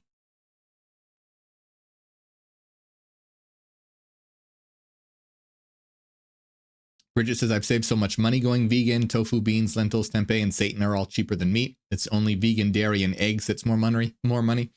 Yeah, a lot of people complain. They're like, oh, going vegan is so expensive. It's not. It's actually cheaper. It's only more expensive if you get like the best brands. But that would be the equivalent of like, only getting filet mignon or lobster every day or something. If you don't get the super expensive vegan food, eating vegan can be very, very inexpensive.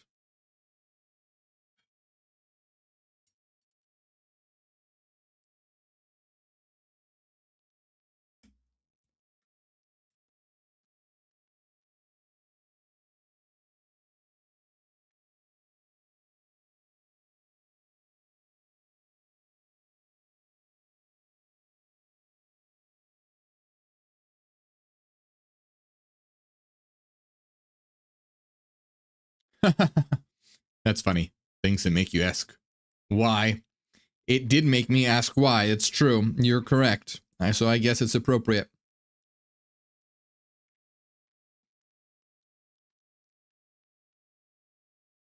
Oh, Laura says I wouldn't know what.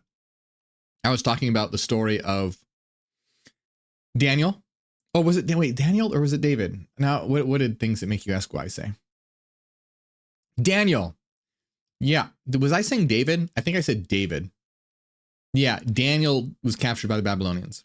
The story where Daniel was captured by the Babylonians and he and his men only ate vegetables and they got strong.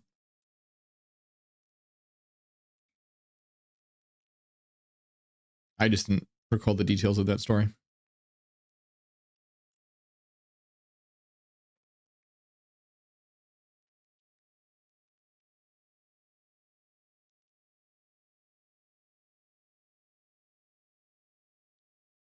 a series of videos asking how to teaching how to eat vegan? Maybe. It's not really on my to-do list, but I did write a short book on veganism called Transitional Veganism.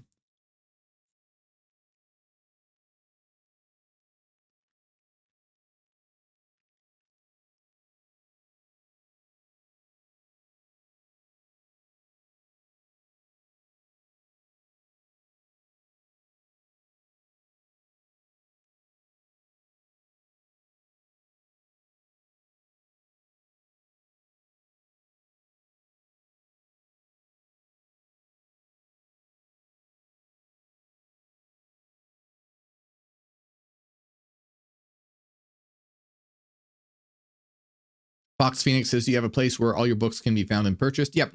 They are all available on Amazon. All my books are on Amazon.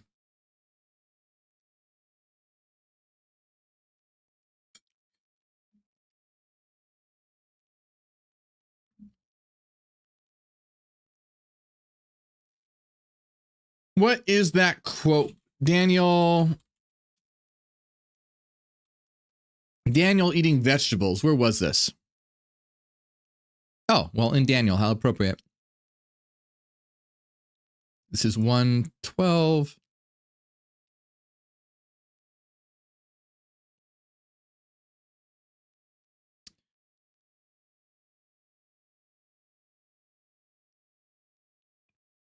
Okay, so King Nebuchadnezzar gave the young men a certain amount of food and wine every day. They got wine too. This was the same kind of food that he ate. He wanted them to be trained for 3 years. After that, they would become servants of the king of Babylon. Among those young men were Daniel, Hananiah, Mishael, and Azariah from the tribe of Judah. Ashpenaz gave them Babylonian names. Interesting. Daniel's new name was Belteshazzar. It's a cool name. I prefer it. What would you prefer? You want to be named Daniel or Belteshazzar? I want Daniel. I want Belteshazzar, please.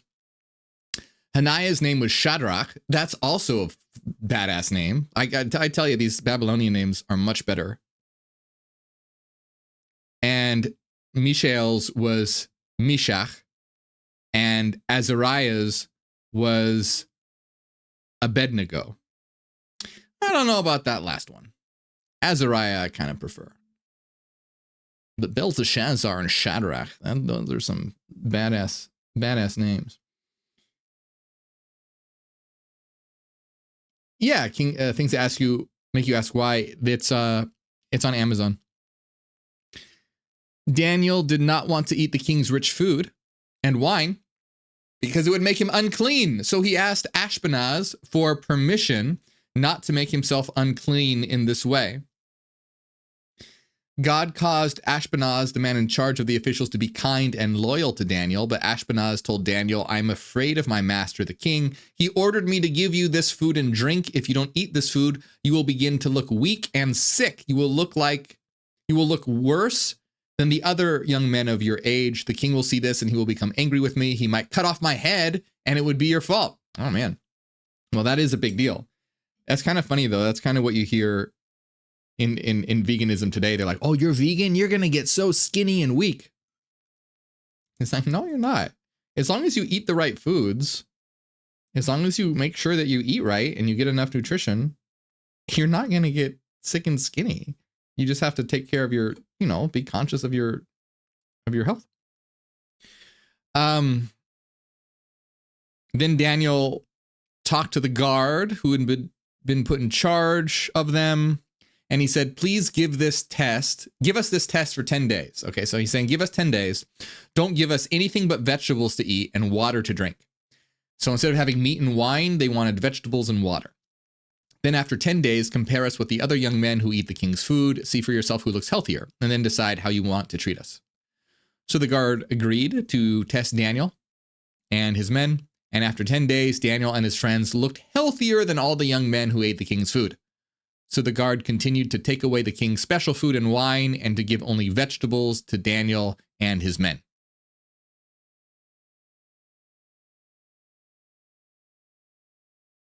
And Ooh, interesting. They did magic.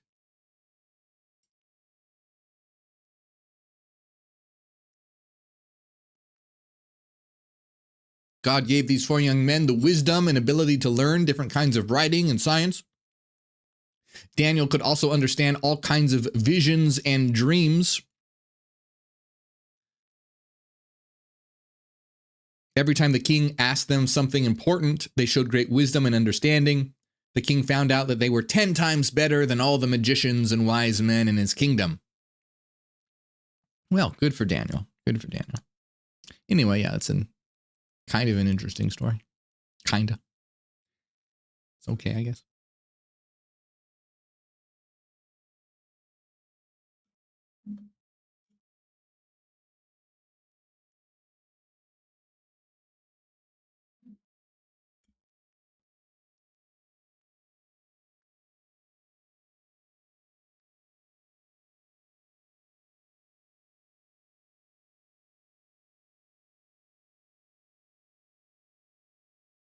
Ryan Roy says, I have a recommendation. Do a Neogenian vocabulary video. Explain the meaning behind some of the recurring words that come up in your videos. Yeah, that's a really good point. I should do that at some point. However, you can check out the Neogenian Oculus because they do have some videos like that. And they'll probably be doing more. But yeah, at some point I'll probably do something like that.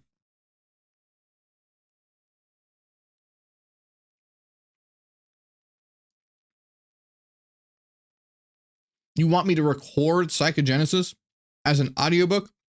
It's 500 pages. You know how long that would take me? Probably a week. Take me a week. A week.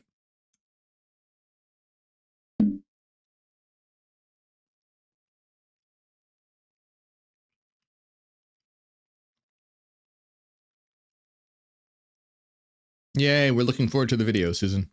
We demand them. Where did I work before I started this YouTube journey? Guess. You guys in the comments know. In the comments, tell Crimson White and Indigo where I worked before this YouTube journey. A steel yard? No.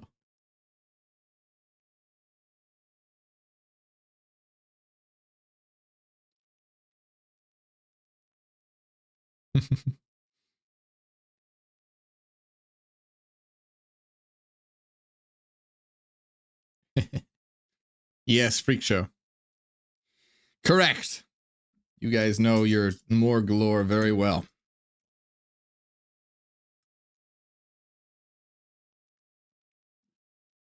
Well, thank you, Adrian.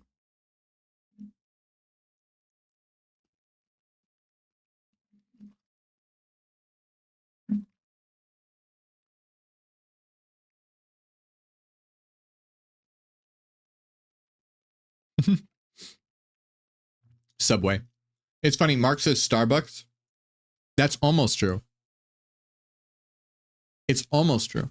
Because the freak show closed down and got turned into a Starbucks. So you could say that I worked at the latent Starbucks, or the Starbucks in potentiality. Pirate Llama Recording Studio. Thank you so much, my friend, for that $20 donation to No Kid Hungry. You're awesome. Anyone just joining, we are doing a charity. We are giving to No Kid Hungry. We currently have raised 1,000. Oh no. Oh wow, we jumped up a little bit. 1,543. We're at $1,543 that we've raised for No Kid Hungry, feeding hungry kids, and our goal is 2,000.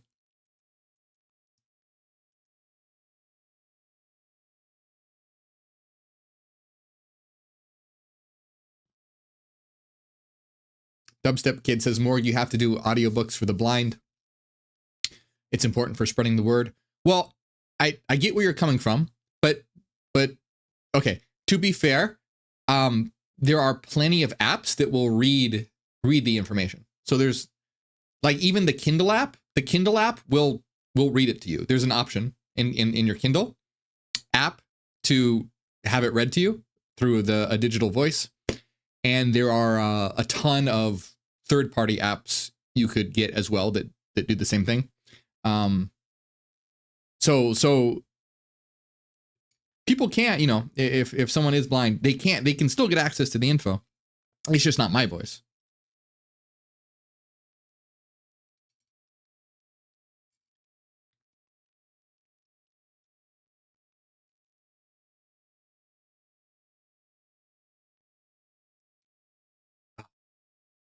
I know. I don't know if this is TMI, but does anyone else's nose run when they eat food? My nose runs when I eat food. And obviously, like spicy food, yeah, a lot. But even just regular food, my nose runs. I don't know why. It's annoying. I don't like it. Jacqueline, it happens to you too? That's so weird. Why does that happen? Someone in the chat, explain to us. Explain to Jacqueline and I. Kevin Kuhn, thank you so much. $50 donation from Kevin to No Kid Hungry. Let's do some Ad Astras in the chat. But it's not spicy. What I'm eating isn't spicy. Ad Astras in the chat for Kevin. And I think you're up here, yeah? Oh, you're up here. You're number one. Holy shit. Thank you so much. You're maintaining that. So you're at a total of 300.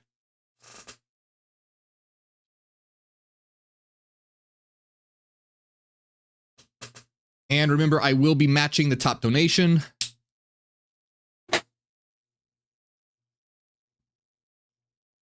We have all the Ad Astras going in the chat for you, my friend. Thank you.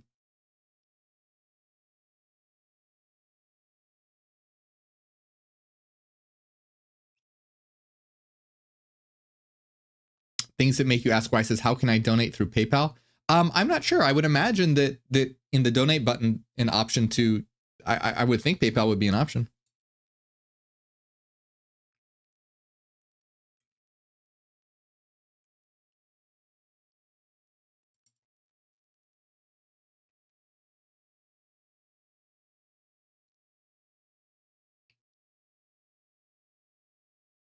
Holy shit, Kevin, thank you so much.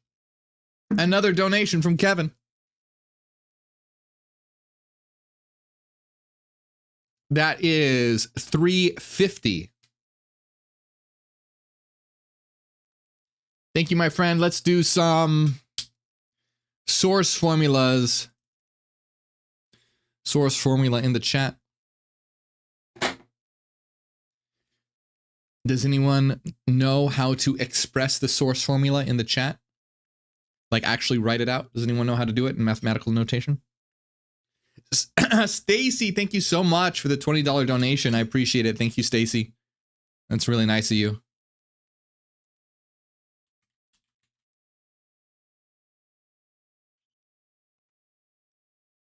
We're getting close. What are we at? What are we at? We are at 1668. 1668 out of our goal of 2,000. Getting close.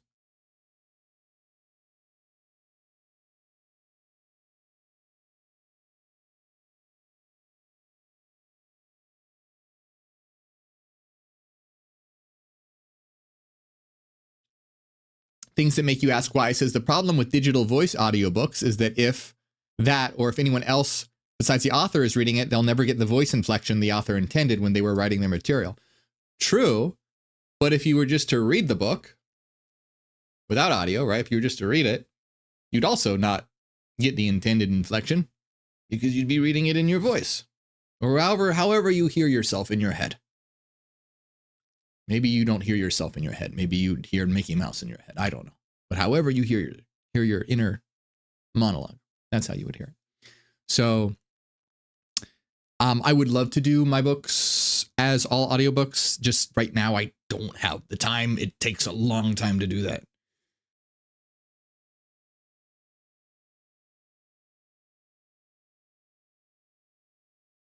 Mark got it. Mark knows his notation. E to the ix equals I sine x plus cosine x.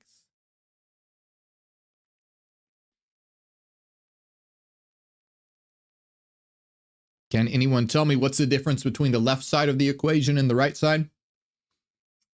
What does the left side, EDIX, represent? And what does the right side, the sine and the cosine, represent?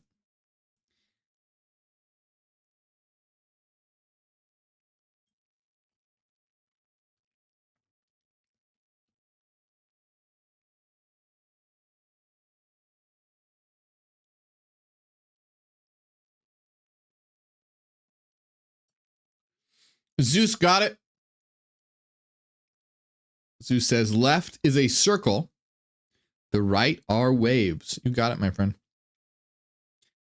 Think about how interesting that is. A circle is equivalent to two waveforms, which is one reason why the flower of life is such an interesting and appropriate symbol for the nature of reality, as it is a collection of circles.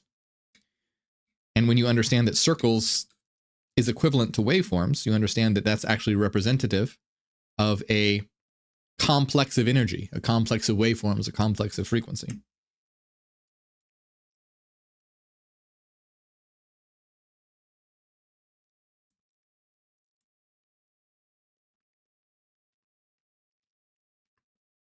Spheres are just a higher dimension. So yeah, you can express spheres as waveforms.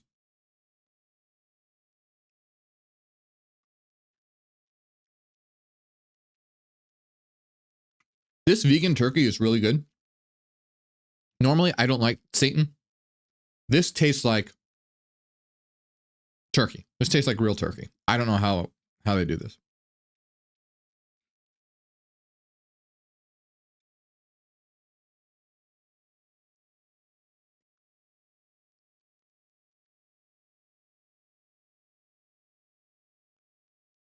Well, thank you, Henry.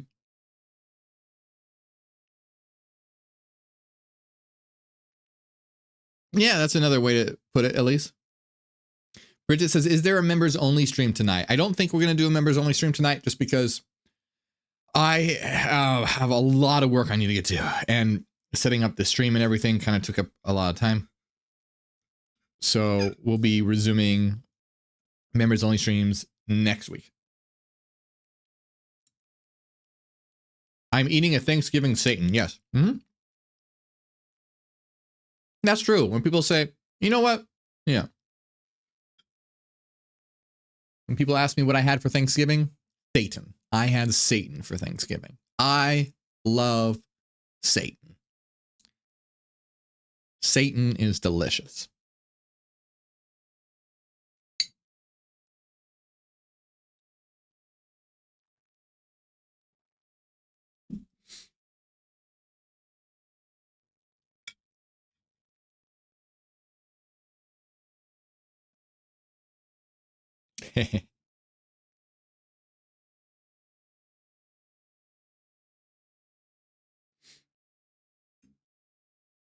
Where am I? Gray Fox says, Morgue, where are you? Behind you. Don't turn around.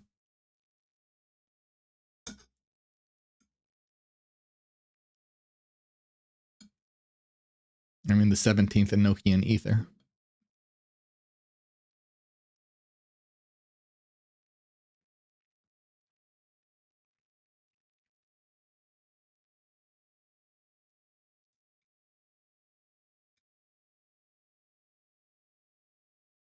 Angela says, where are any of us right now, fam? Good point. More people need to be asking this question. More people need to chill the fuck out and ask, where am I? Everyone needs to stop hating each other and killing each other and being racist and sexist and just damn assholes, and just be like, hey, where are we? Right? Where are we? What is this place?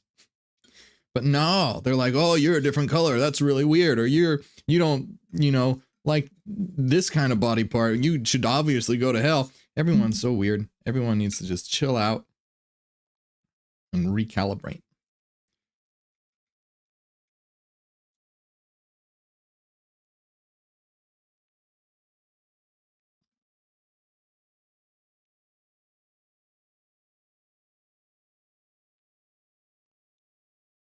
I don't know. I don't know what's wrong with people.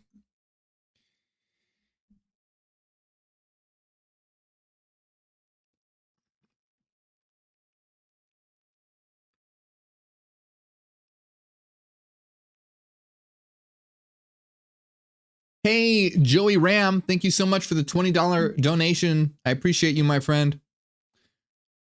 Thank you, Joey. What are we at, by the way? Let's take a look. We are at 1688. Almost 300 away from our goal.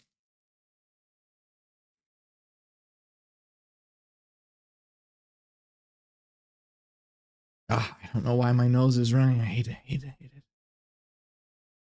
Yeah, there is a mark in here. There is a mark. We got a mark.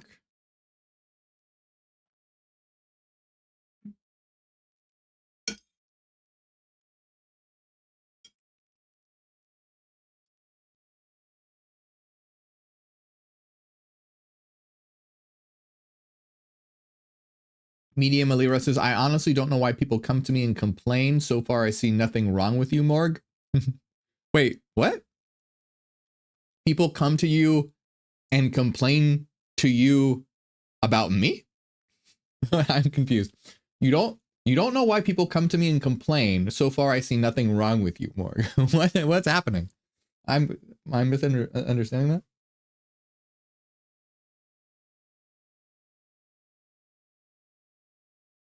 Hey, JB Anarchy, glad you could join.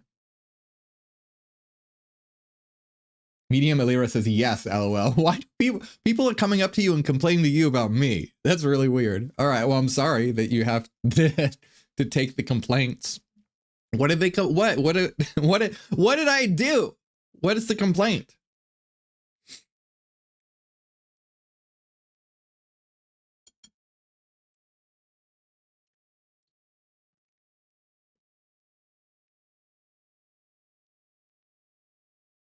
Is it I'm a super evil cult leader?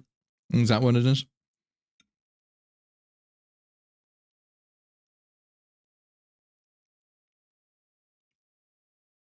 My monitor, god damn it. Stay on. People come to me in distress thinking they'll never see their loved ones again and then tell me bad things about you? What?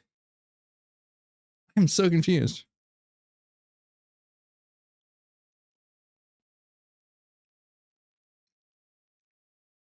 Do I read the Satanic Bible?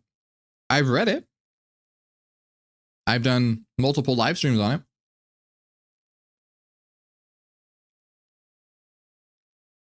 Where is Morgue reading this from? What are you guys talking about? What do you mean, where am I reading it from? Oh, you mean, I see what you mean. Instagram. I'm streaming to multiple platforms. So I have on my monitor, I have 3 chats up. I have the YouTube chat, the Facebook chat, and the Instagram chat. So I'm reading it from, that was from the Instagram.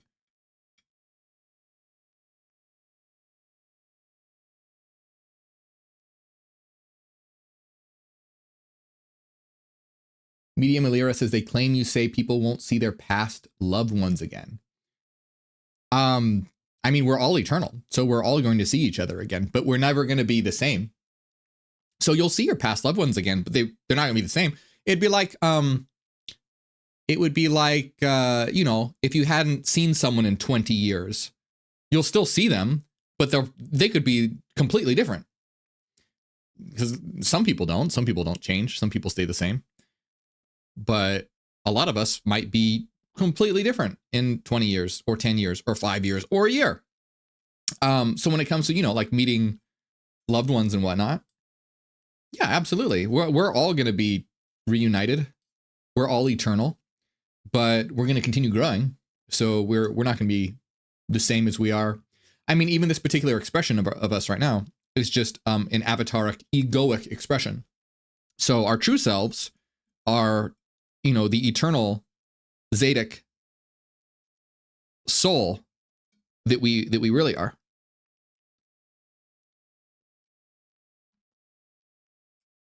Medium Alira says, yes, thank you so much for this. Yeah, no problem.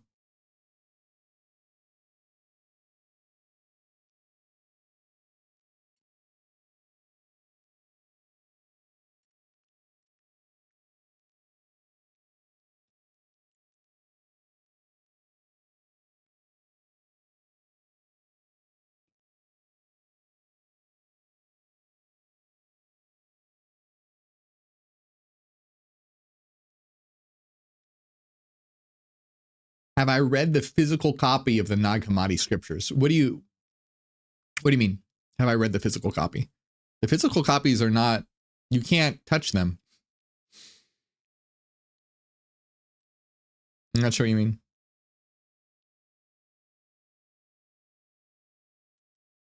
We need a deep dive on Sophia. Yeah, I mean, I've done several videos on Sophia, but I don't think a video dedicated to just Sophia. You know, that's not a bad idea.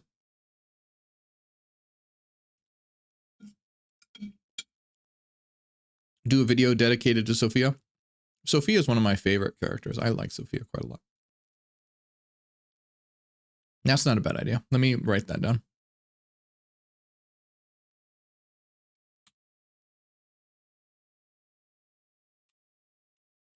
Yeah, that could actually be a really cool video. I do like Sophia.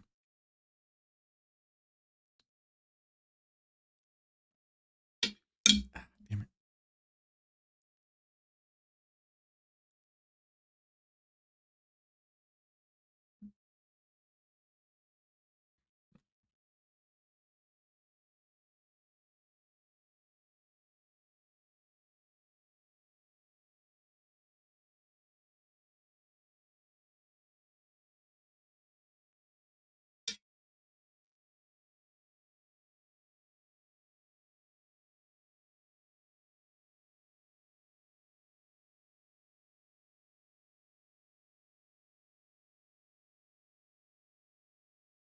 Yeah, that would be cool. I'd like to do a video on Lilith as well. Maybe a video on Sophia and Lilith. They're quite connected.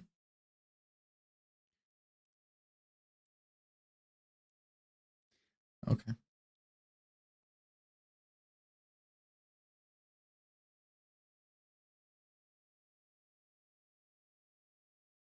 Oh, that's nice, Medium Alira. I appreciate it. Appreciate the support.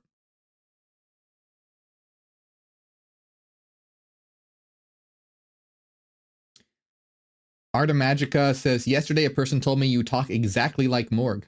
Well, clearly you must have a fantastic speaking cadence.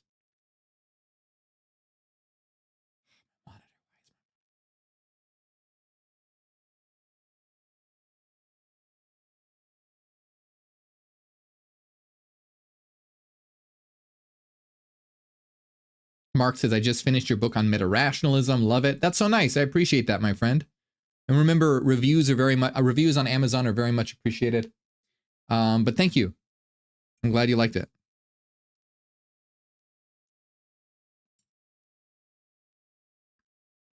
Things that make you ask why says the infancy gospels are really interesting.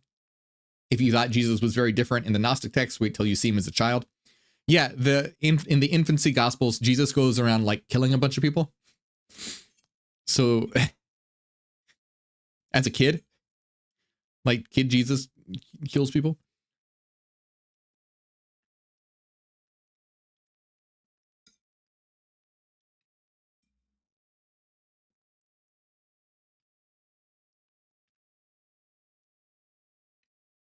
Yeah. To be fair, I think he brings him back to life. But he kills him and then brings him back up from the dead. I'm pretty sure. It's been a minute since I looked into that. Zeus, that's funny.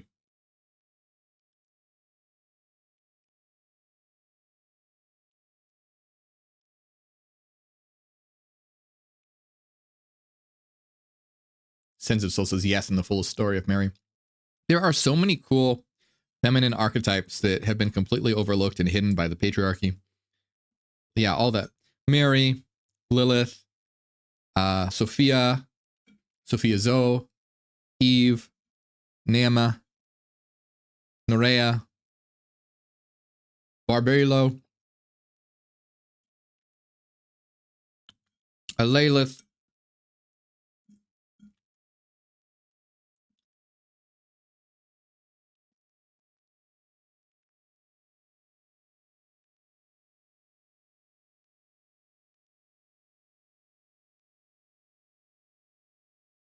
oh, you know, Sense of Soul, I don't think I've read that. I should check it out.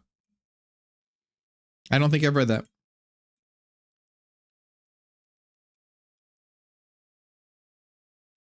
The Infancy Gospel of James, did you say? Let me write that down to look into. No, I don't think I've read that one. Oh, that's not the right Word file. Where are my notes? Tree of Knowledge. No. Long form videos. There we go. That's right.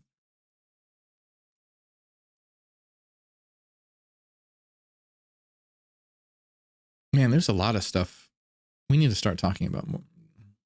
We've been distracted by a lot of weird world stuff going on lately. Okay. The Infancy Gospel of James, you said? I'll check that out.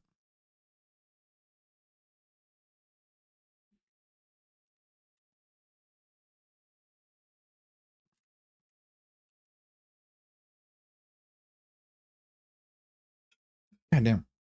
I almost dropped my fork on my lap. Okay. Good. Good. What are we at? 1688? Is that what we're at? 1688. We are roughly $300 away from our goal of $2,000 to feed hungry kids. If you're just joining us, that's what we're doing.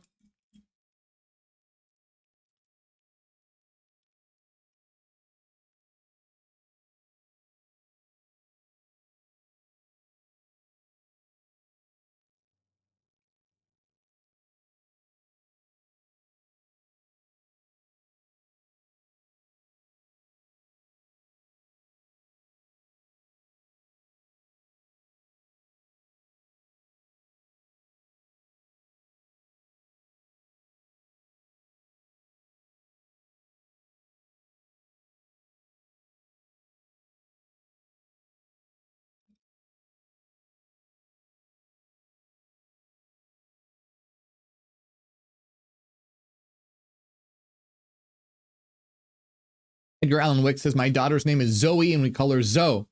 That's awesome. Zoe or Zoe is a great name. I mean, you can pronounce. So it's Sophia's daughter. Sophia Zoe is Z-O-E. You could say Zoe or you could say Zoe. I've heard both it pronounced both ways, but it means life. It's a beautiful name and it means life. And Sophia Zoe or Zoe is actually the spiritual Eve or Eve's higher self. The goddess Eve, not to be confused with the material Eve.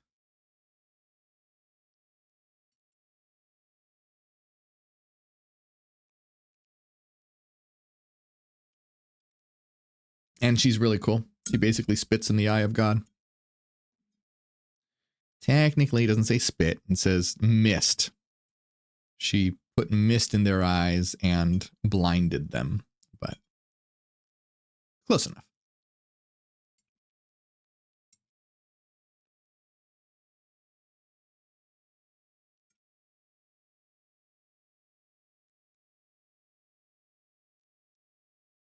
Oh, shit. Joey, when did you do that? Man. Joey, thank you so much. $100 coming in from Joey Ram. Thank you, my friend. Let's do some fallen angels in the chat. For Joey Ram, so that's 120. Is that the total? Let me see. Let me make sure. Joey. Yes. So 120. Total.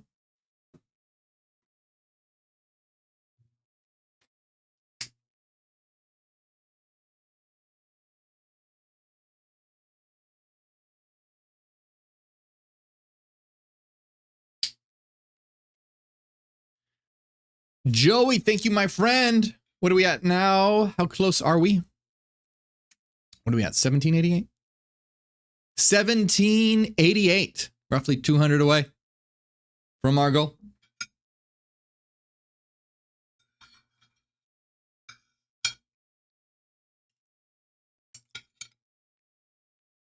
And I am done. I'm going to put this in the sink because I have nowhere else to put this.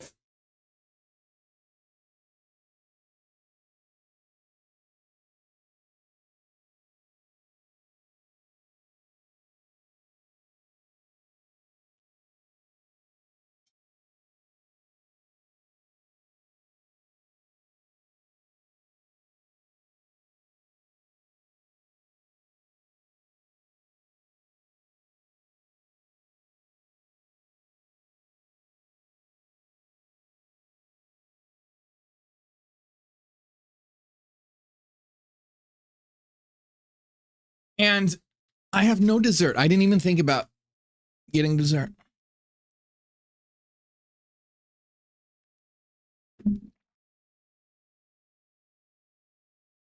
Jacqueline says, I like the Gospel of Judas. The Gospel of Judas is great. I like it too. Jesus is funny in that gospel.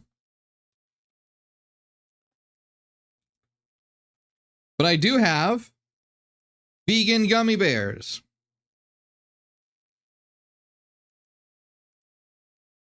Behold.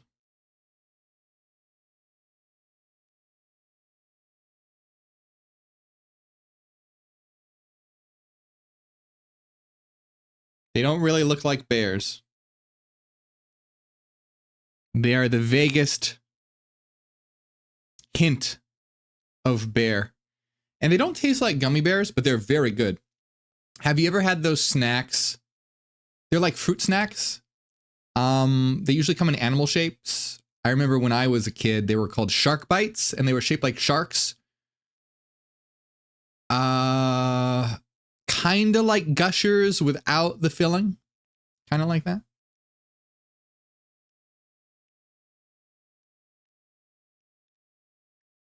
They are cute, aren't they?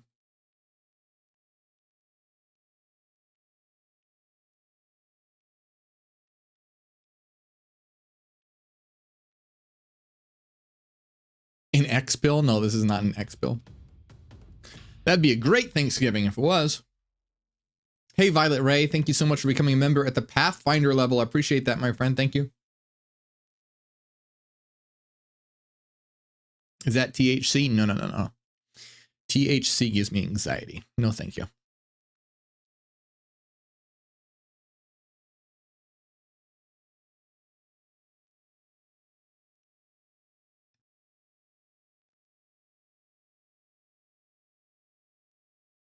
Is that my natural hair color? It's close to my natural hair color. So I do bleach my hair, but I haven't bleached it in like a year. So like my eyebrows are my natural color, which you basically can't see. So my eyebrows are my natural color, and my roots have come in probably to like about here. So you can see there's a slight difference in color from like this part to this part. So this part is bleached, and up here is natural. Oh, what's Bridget's question about pantheism? I thought I talked about that already. Where? I'm scrolling.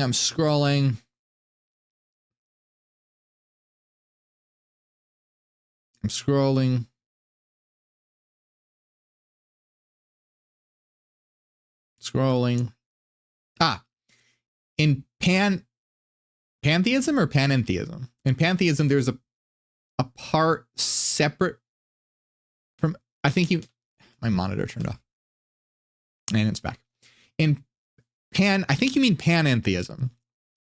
There was a part separate from everything else. Since the Neogenean system is a panentheism, what is separate from everything else? So I think you meant to say panentheism in the first part. So in a panentheism, there isn't something that's separate from everything else. In pantheism, okay, so here's the... In pantheism, nature and God are equivalent. In panentheism, God is both immanent and transcendent to nature. So imagine a circle. Imagine you draw a circle. I can draw a circle on this board.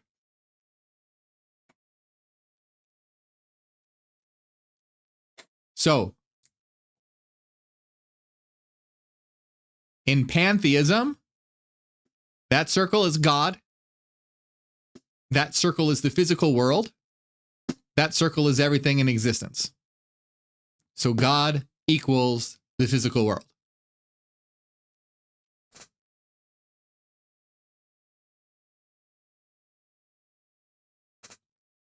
In panentheism, the outer circle is God and the inner circle is the physical world.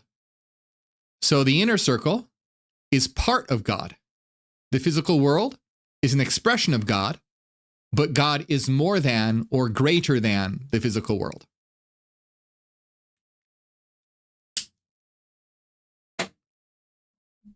Hopefully that makes sense.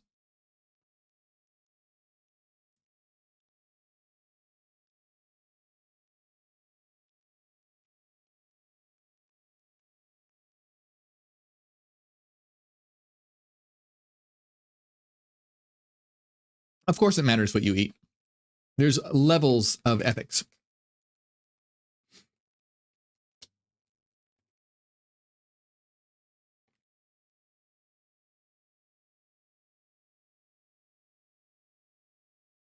So Jack says, so basically pantheism is similar to the concept of God, of the material world being Yaldabaoth. No.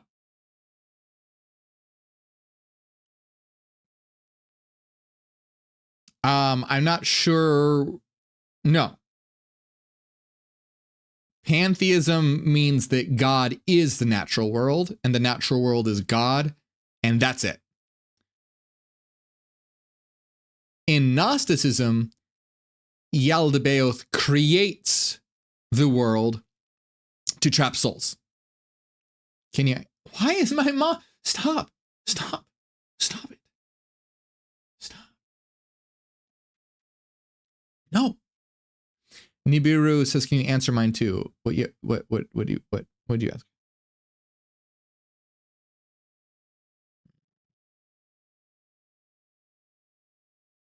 Oh, Kevin, yeah, the rings with the sour stuff. It does taste like that, but without the sour stuff. Similar to Swedish fish? Yeah, kind of like Swedish fish.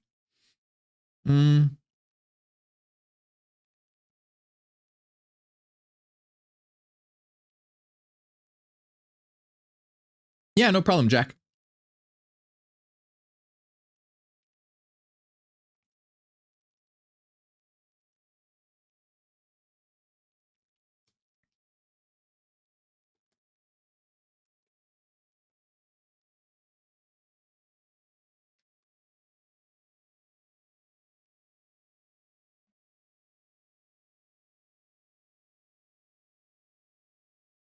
Susie says, if God doesn't exist, where do morals come from?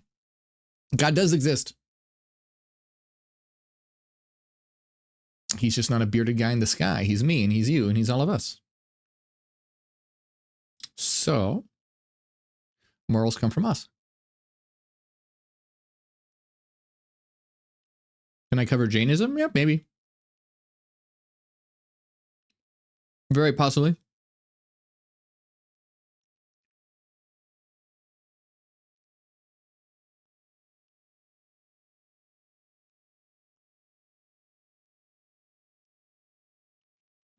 These gummy bears are very good. It's very tempting to just keep eating them. All right. I'm putting these away because they are a temptation.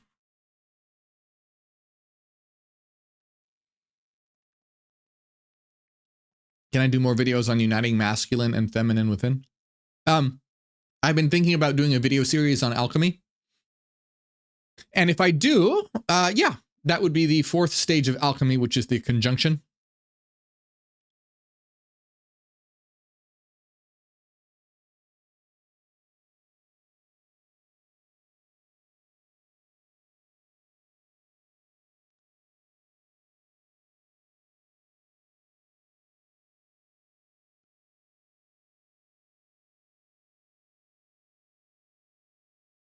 Yeah, Mark's right.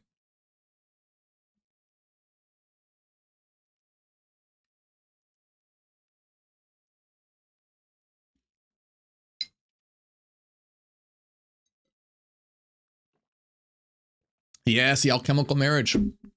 The bridal chamber.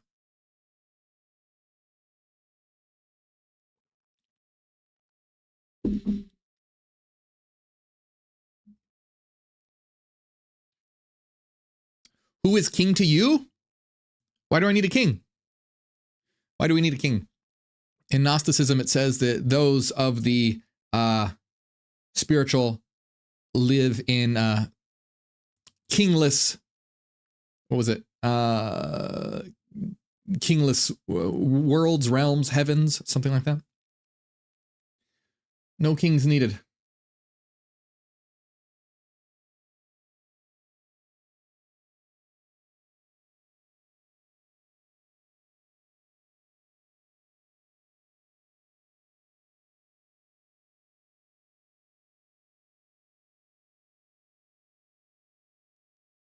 Breedlove Sound says, I found 7 HGA rituals. One was a marriage ritual. Sounds about right.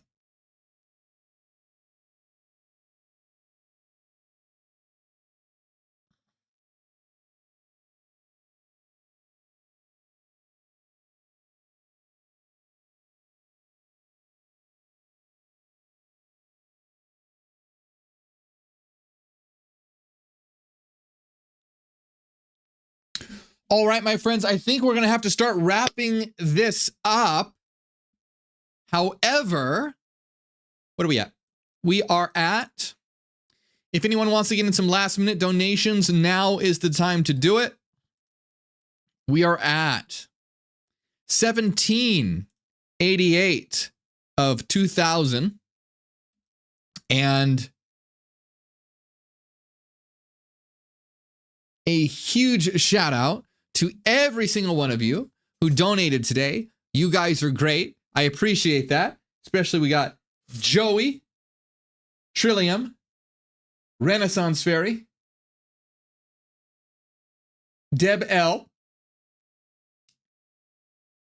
Jan, Damon, DB, Ryan Roy, Susan, and Kevin Kuhn coming up with the largest donation of $350. Thank you so much, Kevin. And then I'm seeing some more donations coming in from Anonymous with $20 from Canada. Thank you so much. As well as Pretty Feral coming in with a $5 donation, and Cosmic Beat coming in with a $5 donation as well. Let's see. So that brings us to, what are we at? 1850. We are 1850, meaning we are just 150 away from the goal of 2,000. 2 more donations just came in from Anonymous, making $40 from, these might be 2 different people. $20 donation from Anonymous, $20 donation from Anonymous, $5 donation from Stacy. Are you up here? No, I thought you were. Stacy, thank you so much. Deb is up here. Deb, thank you for that $50 donation. Let's do some Eyes of the Absolute in the chat for Deb. So you're up here, right? Where are you at? Here. Let's bring you up to 100. And that brings us to, let's see, what are we at?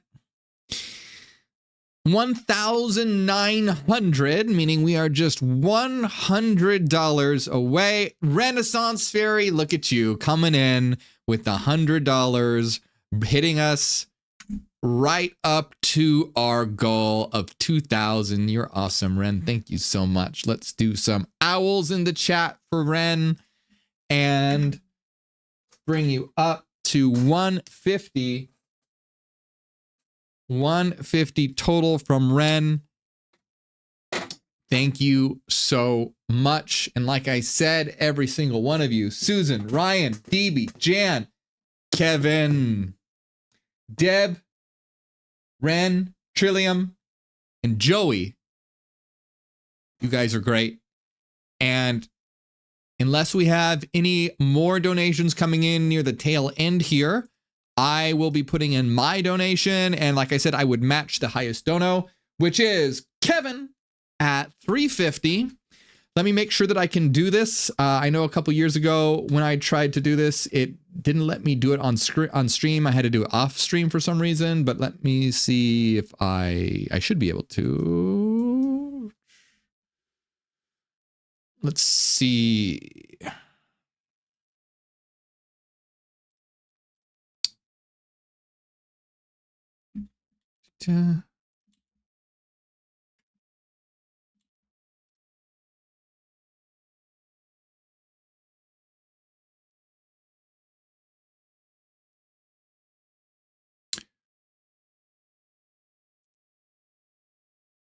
Other 50.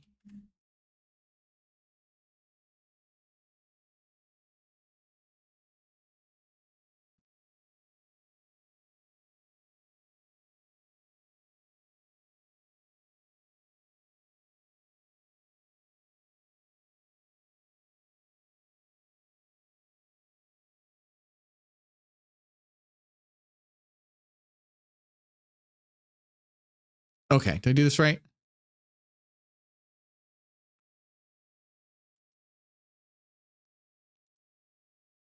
Yes, excellent. So, Anonymous coming in with a $20 dono. Thank you, Anonymous. So our grand total then is, what are we at? 2,377. You guys are awesome. And it's something crazy. It's like for every dollar they're able, what does No Kid Hungry do again? I know what they do, but with regard to how much food they're able to provide per.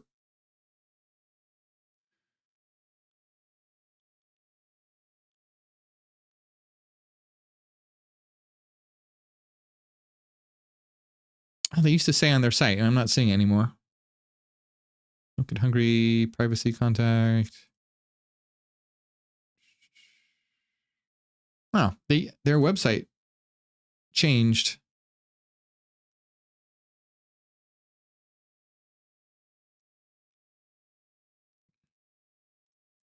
Oh wait, there we go. I thought that was a weird site. No, they have a splash page up.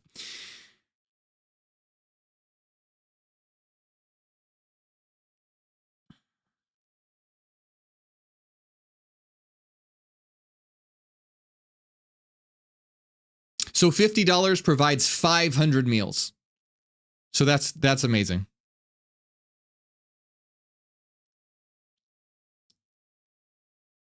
$500 meals from $50. So you guys are awesome. You just helped feed a lot of kids who really need it. So thank you all so much. Really appreciate it. You guys are great.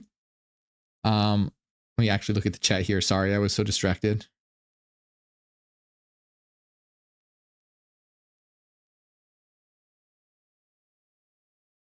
Oh, you guys are awesome.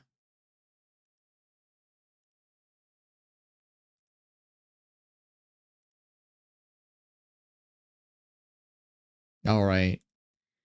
Well, thank you all so much for joining me here today. I had a great time with you all. Like I said, I love spending Thanksgiving with you all because it can be kind of a difficult holiday, but I really enjoy spending it with you, and being able to do something good like this is nice. In the world of a lot of terrible things going on, it's nice to be able to do a little good here and there. So thank you all so much for joining me. I hope you guys have a great day. I hope you have some great food. If you celebrate or don't celebrate, in any case, I hope you have a good one. I hope you learned a little bit about something about the Native American spirituality, which I thought was really cool. I'd like to look into it more. Like I said, if anyone knows of influencers or YouTubers or just books in general that have a lot of information on the spiritual side of things, I'd be interested. Anyway, thank you all so much for joining. Have a great night, everyone. I'm seeing everyone with all the wonderful comments. You guys are great. So good to see everybody. Oh, you're all really sweet. And by the way, I will see you guys on Monday, right?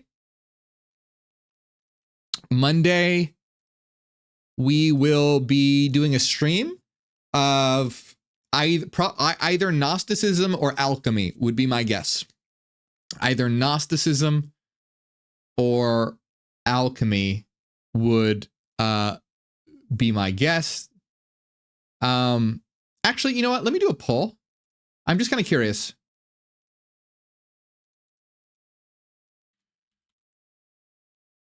I know this is totally off topic, but I'm just curious.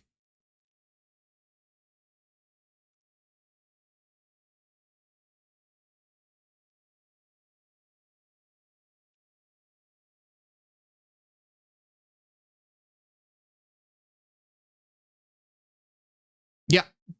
All right, quick poll, and then we will be done.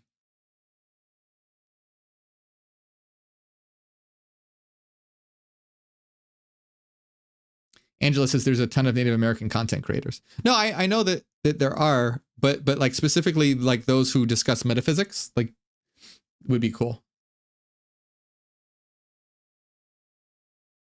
Yeah, Joey, and thanks for the support. Thank you all for all your support today. For No Kid Hungry is amazing. Hey, someone just donated $22. Thank you.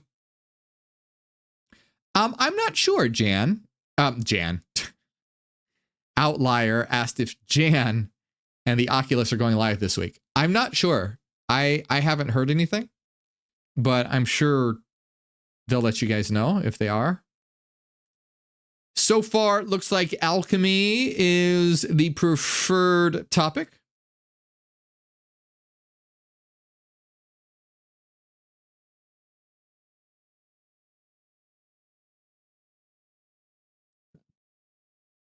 A lot of comments on alchemy. Hey, Manson, glad you liked the stream. I appreciate it.